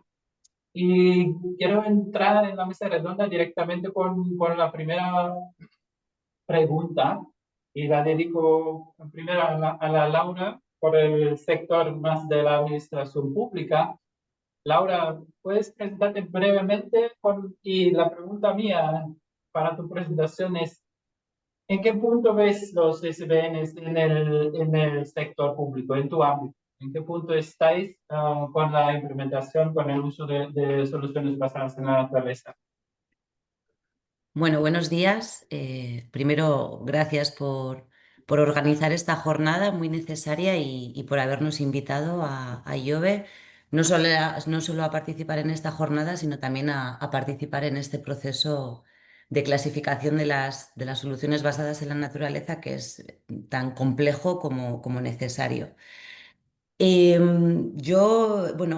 Quería decir que me ha parecido muy inspiradora la intervención de Patricia. En Euskadi estamos en esa línea, ¿no? Sabemos que las soluciones basadas en la naturaleza son clave para la adaptación al cambio climático. Si bien somos conscientes que en algunos casos, ¿no? Y para abordar ciertas amenazas, pues va a ser necesario combinarlas con otro tipo de medidas estructurales o grises. Y en línea con esto, pues bueno, en Euskadi llevamos impulsando desde hace años una política de despliegue de las soluciones basadas en la naturaleza de manera integral. Y cuando digo de manera integral es que incluimos este tipo de soluciones en la legislación, ¿vale? En 2024 aprobamos la Ley de Transición Energética y Cambio Climático y se insta a implementar este tipo de soluciones como parte de la adaptación climática. Forman parte de nuestra planificación desde el año 2015, planificación que estamos ahora revisando y que obviamente incluye este tipo de soluciones. Y trabajamos también en el impulso de proyectos que incluyen las soluciones basadas en la naturaleza en dos escalas, ¿vale? Una escala de mayor envergadura, mediante proyectos demostradores similares a los que se han presentado, que intentamos impulsar pues, con convocatorias europeas como proyectos LIFE o ahora mismo la convocatoria de Horizon Europe, que se refieren bueno, pues a intervenciones tipo recuperación de marismas, llanuras de inundación, bosques inundables, proyectos complejos con una gobernanza compleja que cuesta años, ¿no? llevarlos a cabo. Y bueno, en los que estaríamos hablando pues, de hectáreas de intervención en las que el objetivo es, además de implementar la solución, aprender, monitorizar digamos, los beneficios que las soluciones tienen y transferirlos a otros puntos del territorio. Y luego trabajamos en una escala más pequeña mediante una línea de subvenciones que damos anualmente con un importe de unos 80.000 euros orientada a municipios, ¿no? para implementar soluciones basadas en la naturaleza en el ámbito municipal. De aquí pues estamos hablando pues, de rehabilitación de edificios pues, con cubiertas verdes, fachadas verdes, implementación de sistemas urbanos de drenaje sostenible, renaturalización de patios escolares, renaturalización en general del espacio público y bueno, y otro amplio abanico, ¿no? de soluciones. Y también como parte, ¿no? de esta política de despliegue, una de nuestras funciones es la puesta en valor, ¿no? y la publicación de buenas prácticas, en concreto de estos proyectos que financiamos. Y en la la última publicación del año 2024, que recopila 20 de estas buenas prácticas, pues bueno, fue un proceso muy interesante a la hora de documentarlo. En algunos casos pues, nos juntamos con técnicos municipales, en otros con los estudios de arquitectura que habían llevado a cabo los proyectos. Y bueno, pues nos manifestaron bastantes barreras, ¿no? a la hora de implementarlos, que dices, jo, llevamos años impulsando este tipo de soluciones y aún así a mí me costó y a nuestro equipo le costó documentar 20 prácticas. Es verdad que queríamos que se hubiesen implementado, o sea, buscábamos unas características concretas, pero nos costó documentar 20 casos prácticos después de llevar financiando desde hace más de 10 años este tipo de proyectos. Entonces, respondiendo a tu pregunta, en Euskadi tenemos una política de despliegue integral, pero no vemos, ¿no? que las soluciones estén tan sistematizadas o de la manera, ¿no? que hubiésemos esperado pues bueno, después de tantos años. Así puede ser también, Laura. María, ¿cómo lo ves desde el punto más bien del sector de ONGs en el ámbito? ¿A qué punto estamos con las soluciones basadas en la naturaleza? ¿Estamos todavía en la fase de los pilotos o ya estamos viendo el take-off de estas medidas? Hola, buenos días a todos y a todas. Mi nombre es María Melero, soy técnica del área de bosques de WWF y bueno, coincido plenamente con la opinión que ha mostrado Laura, porque al final, bueno, se lleva bastante tiempo hablando de soluciones basadas en la naturaleza. Los beneficios desde el punto de vista teórico son claros, beneficios ambientales, sociales y también económicos, porque en muchos casos coinciden con prácticas que son más económicas para ponerlas en intervención. Y sí que es verdad que en general, no solamente desde el punto, o sea, las organizaciones no gubernamentales o conservacionistas hablamos este tipo de soluciones, pero sí que es verdad que en general, en todos los ámbitos de la sociedad española, todavía falta trabajo por hacer para que yo creo que se entiendan estas soluciones, ¿no? Y para que se generalice más su uso. si tendría que apuntar algún obstáculo que yo creo que puede estar haciendo que no esté tan generalizado su uso en España, pues yo creo que por un lado deberían estar más recogidas en las políticas, en las legislaciones, en las estrategias. El caso de Euskadi es una excepción porque sí que es verdad que en otras comunidades autónomas no están tan generalizadas y tan integradas desde el punto de vista legislativo o estratégico de las comunidades autónomas. Y luego creo que esta jornada es muy interesante en el sentido en el que se hace una transferencia clara de proyectos que pueden servir de ejemplo y de lecciones aprendidas inspiradoras para otros colectivos a todos los niveles, para todos. Y yo creo que también que una de las cuestiones en las que podríamos mejorar más o que se podría generalizar más el uso de soluciones basadas en la naturaleza es que hubiese más lugares de diálogo, de transferencias de conocimiento a todos los niveles y entre todos los actores, ¿vale? Entre administraciones públicas, pero con la comunidad científica, con organizaciones o con entidades que están trabajando en el medio natural. De acuerdo con esta intervención. ¿Puedes acercar más aquí al micro para hablar? Ana, te veía de acuerdo con esta intervención. ¿Lo puedes elaborar un poco más desde el punto de vista de las consultorías del sector privado? ¿Dónde lo veis?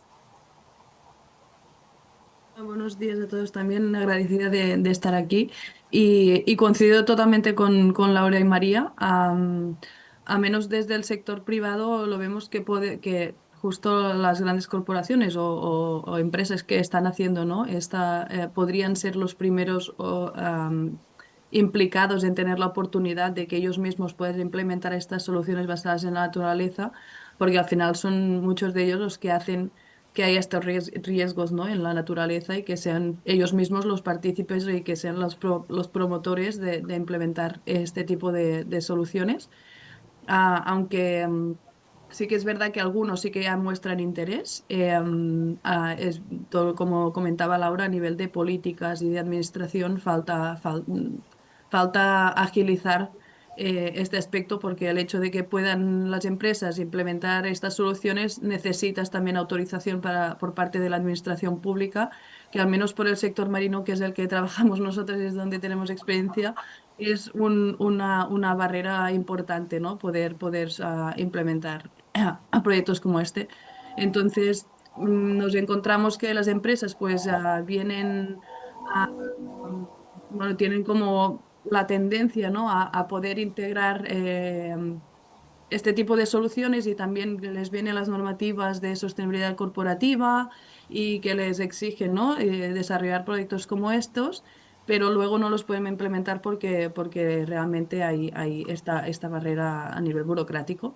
Por lo que creo que debería, tal como decía María, ¿no? Pues igual la oportunidad de trabajar todos juntos, tanto la administración pública como las entidades privadas, como academia, sector académico y universidades, y también las empresas que trabajamos de la unión con este sector privado más de grandes corporaciones, pues igual podríamos buscar la manera de agilizar todos los trámites para que las soluciones basadas en la naturaleza se puedan implementar a mayor escala y que no sea un lag, ¿no? Una barrera a la parte administrativa. Gracias, Ana. María Rosario, desde el punto de vista académico, ¿cómo lo ves que podemos apoyar este proceso? Que la salida del despliegue de las soluciones basadas en la naturaleza. Sí. Hola, buenos días a todas y todos. Bueno, en primer lugar, como mis compañeras, agradecer la oportunidad para participar en esta mesa redonda y, por supuesto, también en los dos talleres anteriores que desde luego me han parecido necesarios y muy motivadores. Bueno, también daros la enhorabuena por el catálogo que creo que ha quedado estupendo, ¿no?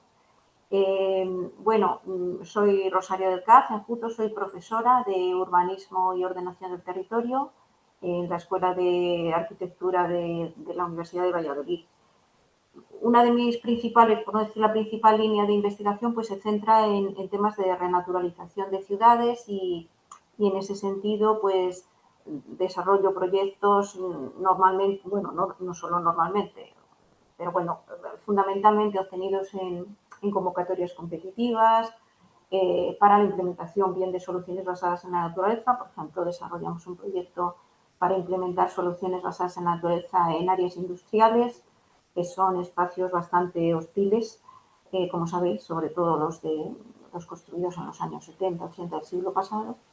Y también pues, trabajo en elaboración de estrategias de infraestructura verde. Bueno, la universidad, como sabéis, pues se centra sobre todo en la investigación, en la participación en proyectos de investigación, bien sea básica, bien sea aplicada, en soluciones basadas en naturaleza, por ejemplo, y en la generación de conocimiento, pero también en la transferencia de este conocimiento tanto a la sociedad en general como principalmente pues, al estudiantado, ¿no? A nuestros estudiantes. Yo os diría que como ente en sí, la universidad, por lo que yo sé, a pesar de que dispone de numerosos edificios y numerosos espacios donde se podrían implementar soluciones basadas en la naturaleza, digamos, no lo hace de forma sistemática. Hasta donde yo sé, hace efectivamente pues, pequeñas intervenciones puntuales, como puede ser realizar alguna cubierta verde, digamos, algún pequeño, pues no sé, estanque de retención, pero, digamos, no está incorporado como una política, hasta donde yo conozco, de la universidad, sino, digamos, se basa más casi, diría yo, pues en el interés de algunos profesores o de algunos grupos de investigación concretos que investigan sobre estos temas y que promueven determinadas acciones. Pero no hay una sistematización o una integración en la política de la universidad, que yo sepa o hasta donde yo sé.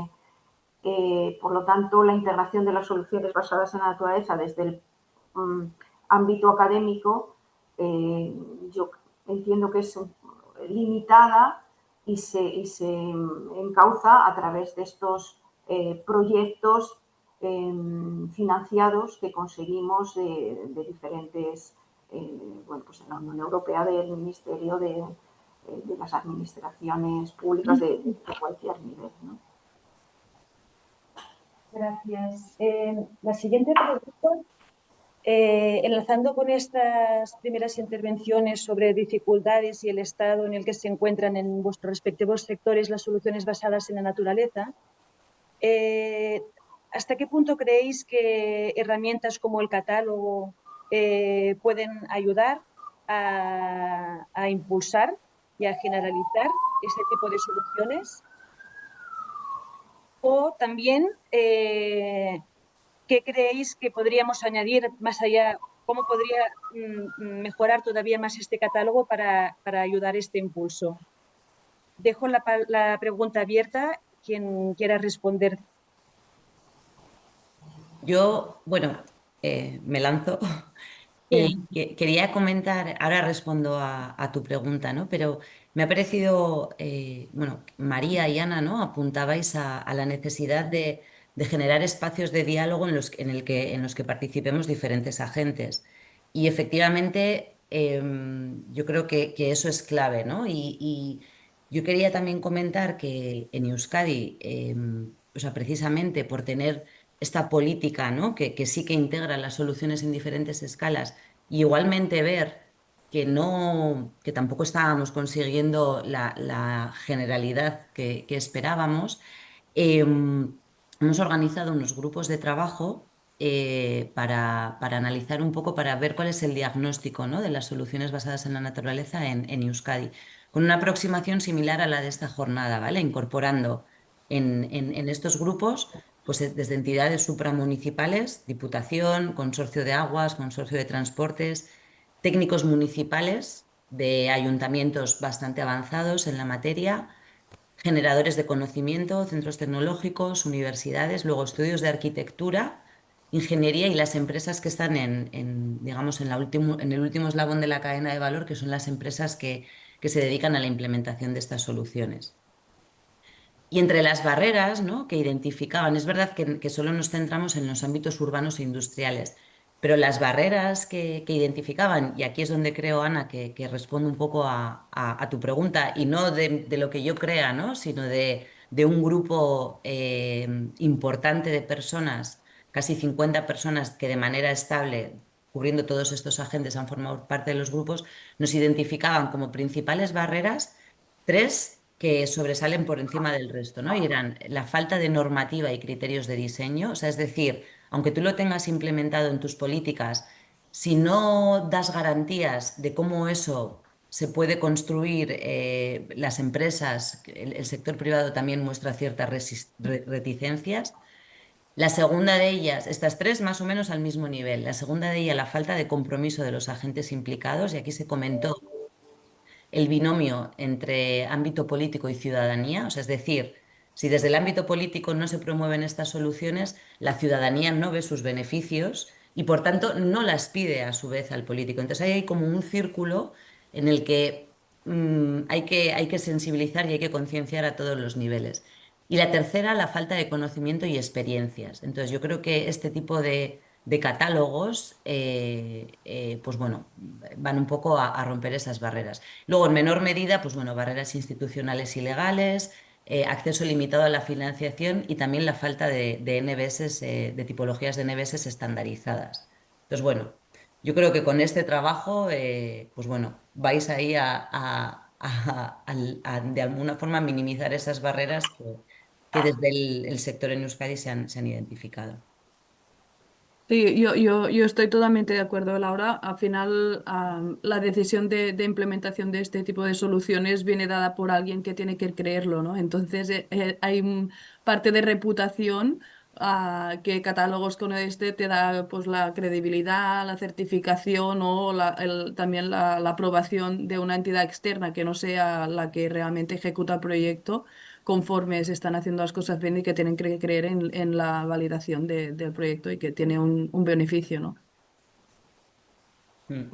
Yo sí que creo que hay bastante conocimiento generado en relación a las SBN.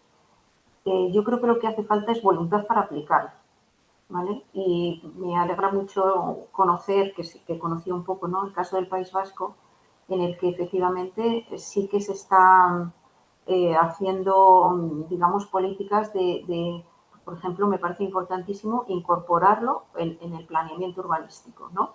La necesidad de implementar soluciones basadas en la naturaleza, ¿no? O en cualquier otra política como se está haciendo, pero creo que el conocimiento existe y que hay muchísimas soluciones basadas en la naturaleza y muchísimos documentos académicos, por supuesto, muchos catálogos, este tiene una vertiente diferente. A veces yo creo que el exceso de información y la generación de esa información, a veces con demasiada rapidez, puede producir una sensación de confusión, ¿no?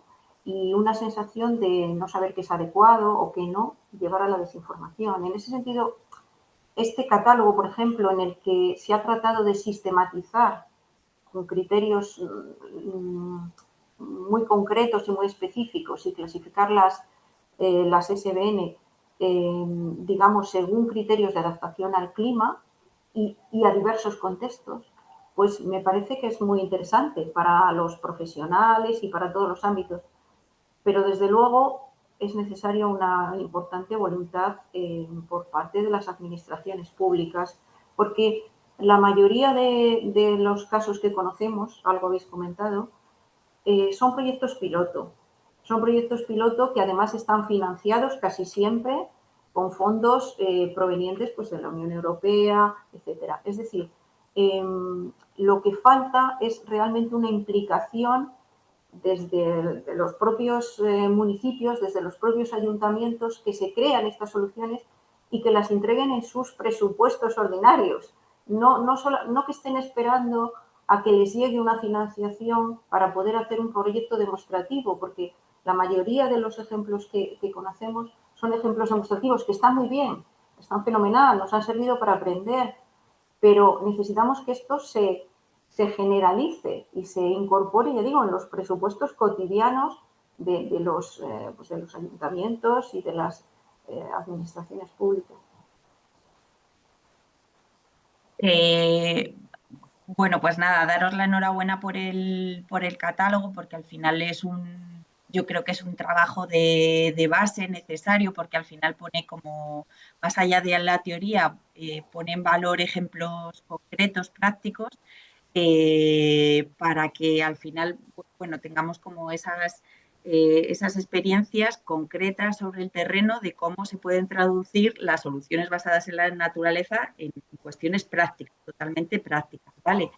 Yo por lanzaros un par de desafíos al grupo que habéis estado trabajando en este catálogo, para mí yo creo que es muy importante, además del trabajo que habéis hecho de sistematización y de recopilación, que al final se pueda llegar a esos potenciales usuarios que no están tan convencidos con las soluciones basadas en la naturaleza o que pueden potencialmente utilizarlas por sus cargos o por donde trabajan, por las entidades en las que trabajan, y creo que ese es el reto, ¿no? El llegar con ese catálogo, ¿no?, a esos potenciales usuarios, pues para que conozcan como esas experiencias concretas y se familiaricen más si cabe con ellas, ¿no? Y al final pues tengan esa información de base para que luego se puedan animar a aplicarlas en sus ámbitos de trabajo.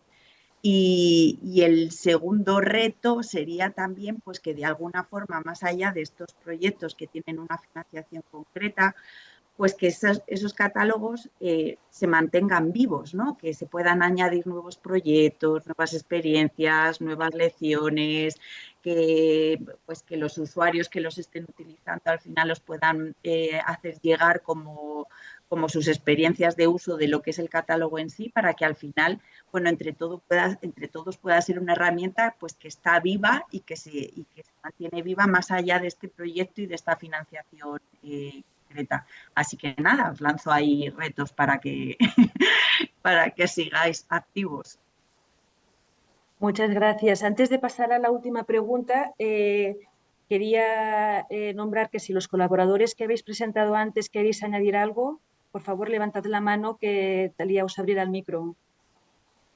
Y sí, pasamos a la última. No sé si no que... Sí.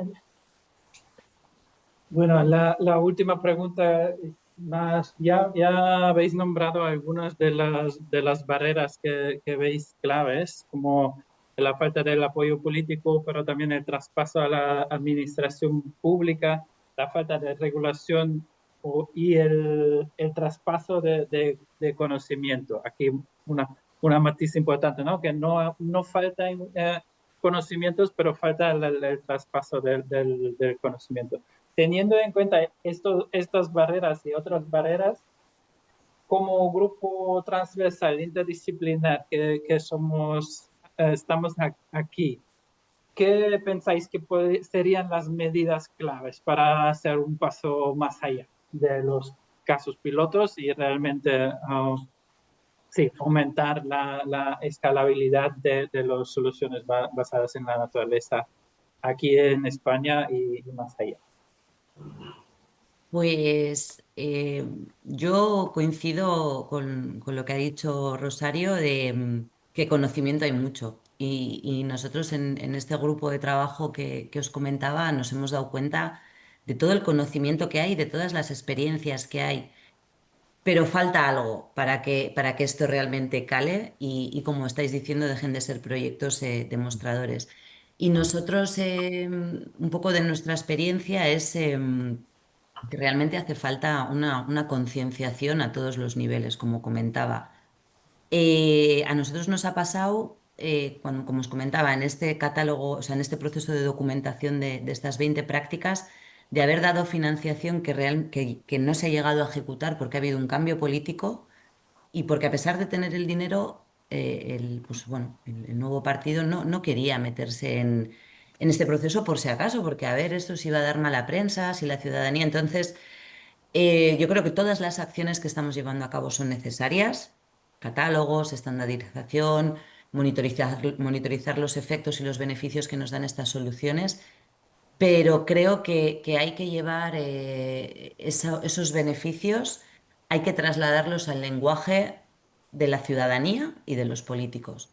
No sé de qué manera, ¿eh? Yo no soy experta en todo este tema, pero realmente creo que ahí está la clave. Y creo que todo el trabajo que se ha hecho en Barcelona con el tema de la naturalización de estos corredores verdes, creo que realmente ha calado a todos los niveles. Entonces, bueno, yo creo que ahí tenemos un buen ejemplo de cómo si la ciudadanía ve realmente cuáles son los beneficios, ya se va a encargar ella de pedírselo a los políticos. Entonces, creo que esa hay una rueda en la que hay que trabajar. Y también en la formación, ¿eh? A los técnicos pues, municipales y demás, pero nosotros por nuestra experiencia están bastante concienciados y tienen ganas de hacer cosas. Se encuentran más problemas o por arriba o por abajo.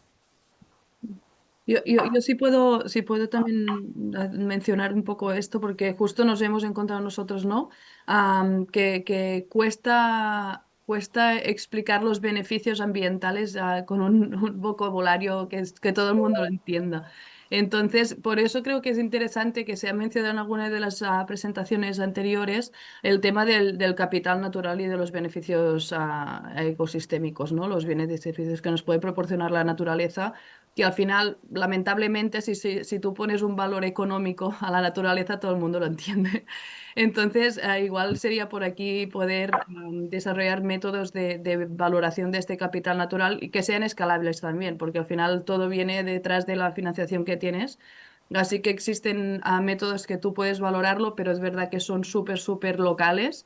Entonces, para poder escalar la implementación de soluciones basadas en la naturaleza y monitorizar todos los beneficios que hay y luego traducir estos valores o beneficios ambientales a beneficios socioeconómicos, hay una implementación local que es difícil luego a que se pueda replicar en todos los proyectos.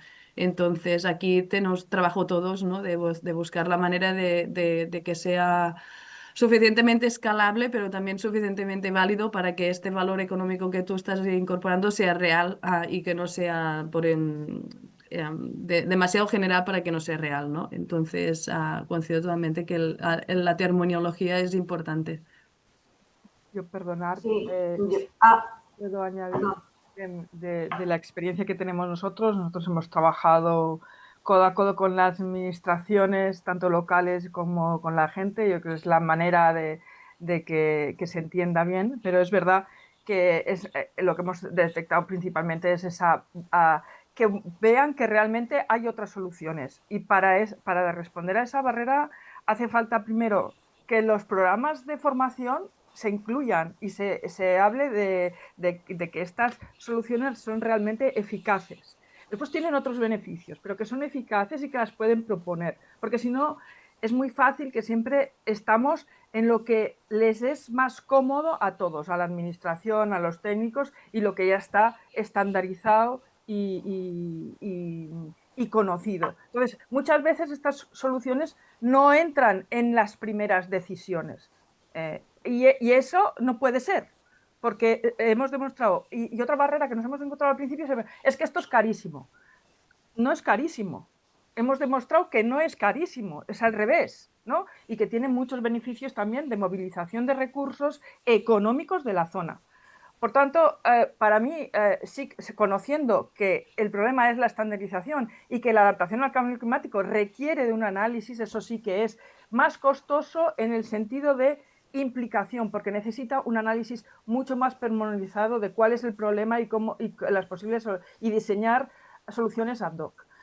Pero sabiendo eso, pues para nosotros lo fundamental y lo que nos hemos encontrado es que muchos jóvenes que están saliendo de la administración, de las universidades, se acercan sin ningún conocimiento de esto y se les abren los ojos.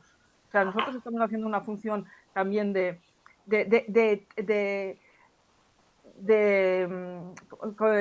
tutorización, ¿no? Y de explicar cuáles son los retos y cómo técnicamente se puede resolver. Eso por un lado, y después realmente que la administración en su competencia de buscar las soluciones mejores tiene que apoyar y dar estas opciones claramente. Y por último, un pequeño detalle, también la última barrera es los seguros. Nosotros trabajamos en riesgos, ¿no? Como los seguros y también los seguros profesionales, ¿no? Que tienen que responder a esto, dicen, bueno, pero esto yo no lo tengo dentro de mis estándares, ¿no? Entonces, yo no me hago cargo de este tema. Por tanto, también hay esa metodología y esos test de mostrar la eficiencia, de alguna manera había que completar estos catálogos de muestreo con este otro aspecto también. Vale, yo creo que hay otras barreras, a ver, ¿cómo lo explicaría? Muchas soluciones basadas en la audiencia. Bueno, yo trabajo más en el ámbito urbano, ¿no? Por mi formación. En el espacio público, sobre todo. Muchas de estas soluciones basadas en la naturaleza requieren cambios profundos en la organización del espacio público. Por ejemplo, en reducir el espacio de los coches, ¿no? El espacio para circular, el espacio para aparcar. Esto, en general, genera rechazo. Y es bastante difícil convencer a la gente de que, bueno, yo os voy a quitar unas plazas de aparcamiento, pero voy a poner unas cunetas filtrantes que van a dar más calidad al espacio, van a filtrar el agua de lluvia, van a hacer que el espacio sea más confortable. Esto es muy difícil convencer a la gente de esto. Como es muy difícil convencerle, por ejemplo, de quitar las típicas flores de temporada y poner estas hierbas que les parecen feas a mucha gente, ¿no? Como es muy difícil y hay mucho rechazo a admitir las malas hierbas, lo que la gente llama malas hierbas, ¿no? Que en realidad tienen unos beneficios muy importantes. Es muy difícil convencer de todas estas cosas y de que se acepten, por ejemplo, sistemas naturales de depuración de aguas de lluvia y aguas residuales, que se acepte cambiar los suelos que tenemos sellados y completamente impermeables en las ciudades por suelos terrizos. Todo esto genera mucho rechazo. Comentabais algunas formas de facilitar que la gente acepte este tipo de soluciones. Y, por ejemplo, Ana decía pues el tema económico, ¿no? Es que tienen beneficios, que es verdad. Yo creo que por ahí no se convence a mucha gente. Quiero decir, porque el ciudadano de a pie del día a día dice, bueno, ¿y a mí qué me reporta económicamente esto, no? Como la mayoría de la gente cuando les hablas de cuestiones ambientales, ¿no? No, es que estamos luchando contra el cambio climático, perfecto. Pero es que el cambio climático, la gente lo ve como una cosa abstracta, como una cosa, sí, bueno, está ahí, pero no sé, no. A mí, fijaos, últimamente lo que me parece que puede ser más convincente, vamos a decir así, es tratarlo desde el punto de vista de la salud, de cómo afecta a la salud el que haya cientos de coches circulando por la calle y generando un aire que nos enferma, ¿no? Y nos termina, bueno, un aire y un ruido, porque el ruido también enferma y mata, ¿no? Entonces, a mí me parece que meter la componente de la salud, de cómo estas soluciones pueden ayudar a mejorar nuestra salud, no mejorar nuestra salud, a no empeorarla o a retirar determinados componentes del aire por ejemplo, la vegetación. Bueno, va por ahí mi reflexión, ¿no? ¿Cómo poder convencer? Porque se trata de convencer, no de vencer, porque vencer es muy difícil. Entonces, de convencer. Entonces, pues siempre se habla de la participación, por supuesto, el involucrar desde el principio, y esto lo tengo clarísimo, y esto además lo tienen que hacer profesionales. Os lo digo por mi experiencia, ¿no? Mi experiencia que ha tenido varios fracasos, ¿no? Y esto de la participación lo tienen que hacer profesionales, porque si lo hacemos personas voluntariosas, no funciona, ¿no? Entonces, lo tienen que hacer profesionales especializados en participar, en procesos participativos, en cómo involucrar a todos los agentes desde el principio, porque cuando alguien ayuda a crear algo, lo siente como propio. Si te viene impuesto, si alguien lo ha puesto con toda su mejor intención, pero tú no has participado, lo ves como algo ajeno. Sin embargo, si tú, por ejemplo, y esto hay experiencias, ¿no? Por ejemplo, de renaturalización de patios de manzana o de parcela, ¿no? Si los vecinos han participado desde el principio en elegir las plantas, el diseño, como tal, se van a implicar en cuidarlas. Si no, probablemente dejarán que se sequen, ¿no? Por supuesto, la formación es importantísima desde la infancia, ¿no? Pero ya digo, me parece muy complejo, como sabéis.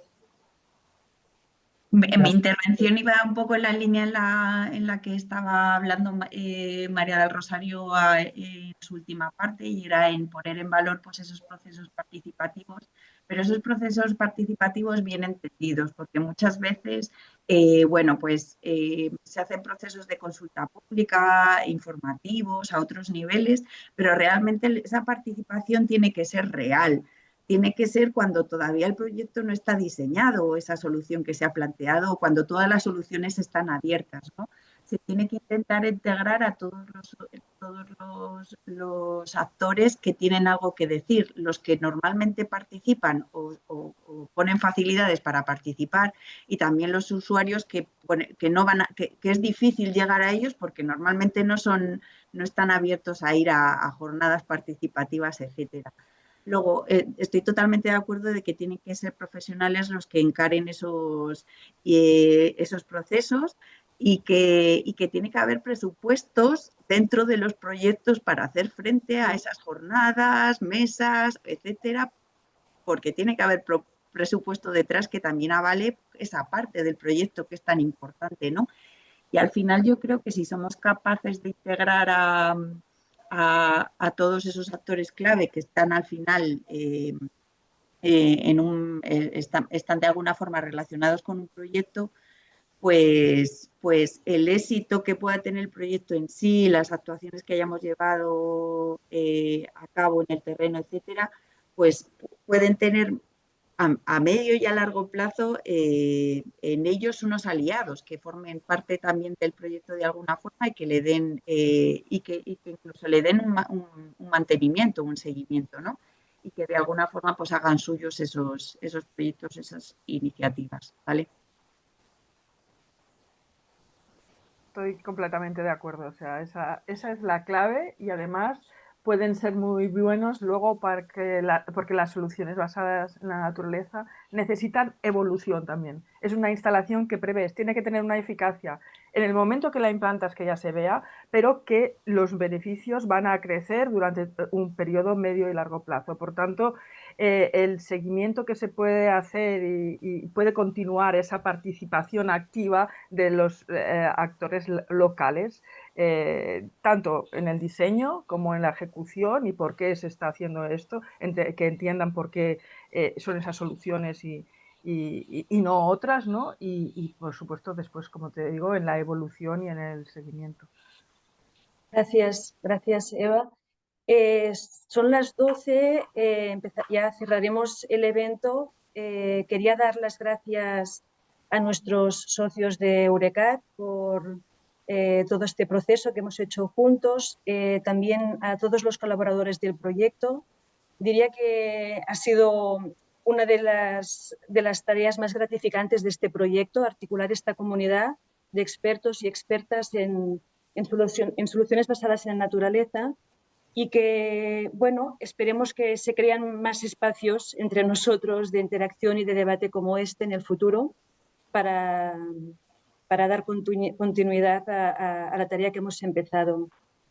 Os hemos dejado el enlace al catálogo, también creo que todos tenéis el enlace a la página web del proyecto, y muchas gracias a todos. Hemos llegado en algún momento del evento a rozar los 100 participantes, de oyentes. Estamos súper agradecidos también por todas las personas que nos estáis siguiendo, y con esto acabamos súper puntuales a las 12:00.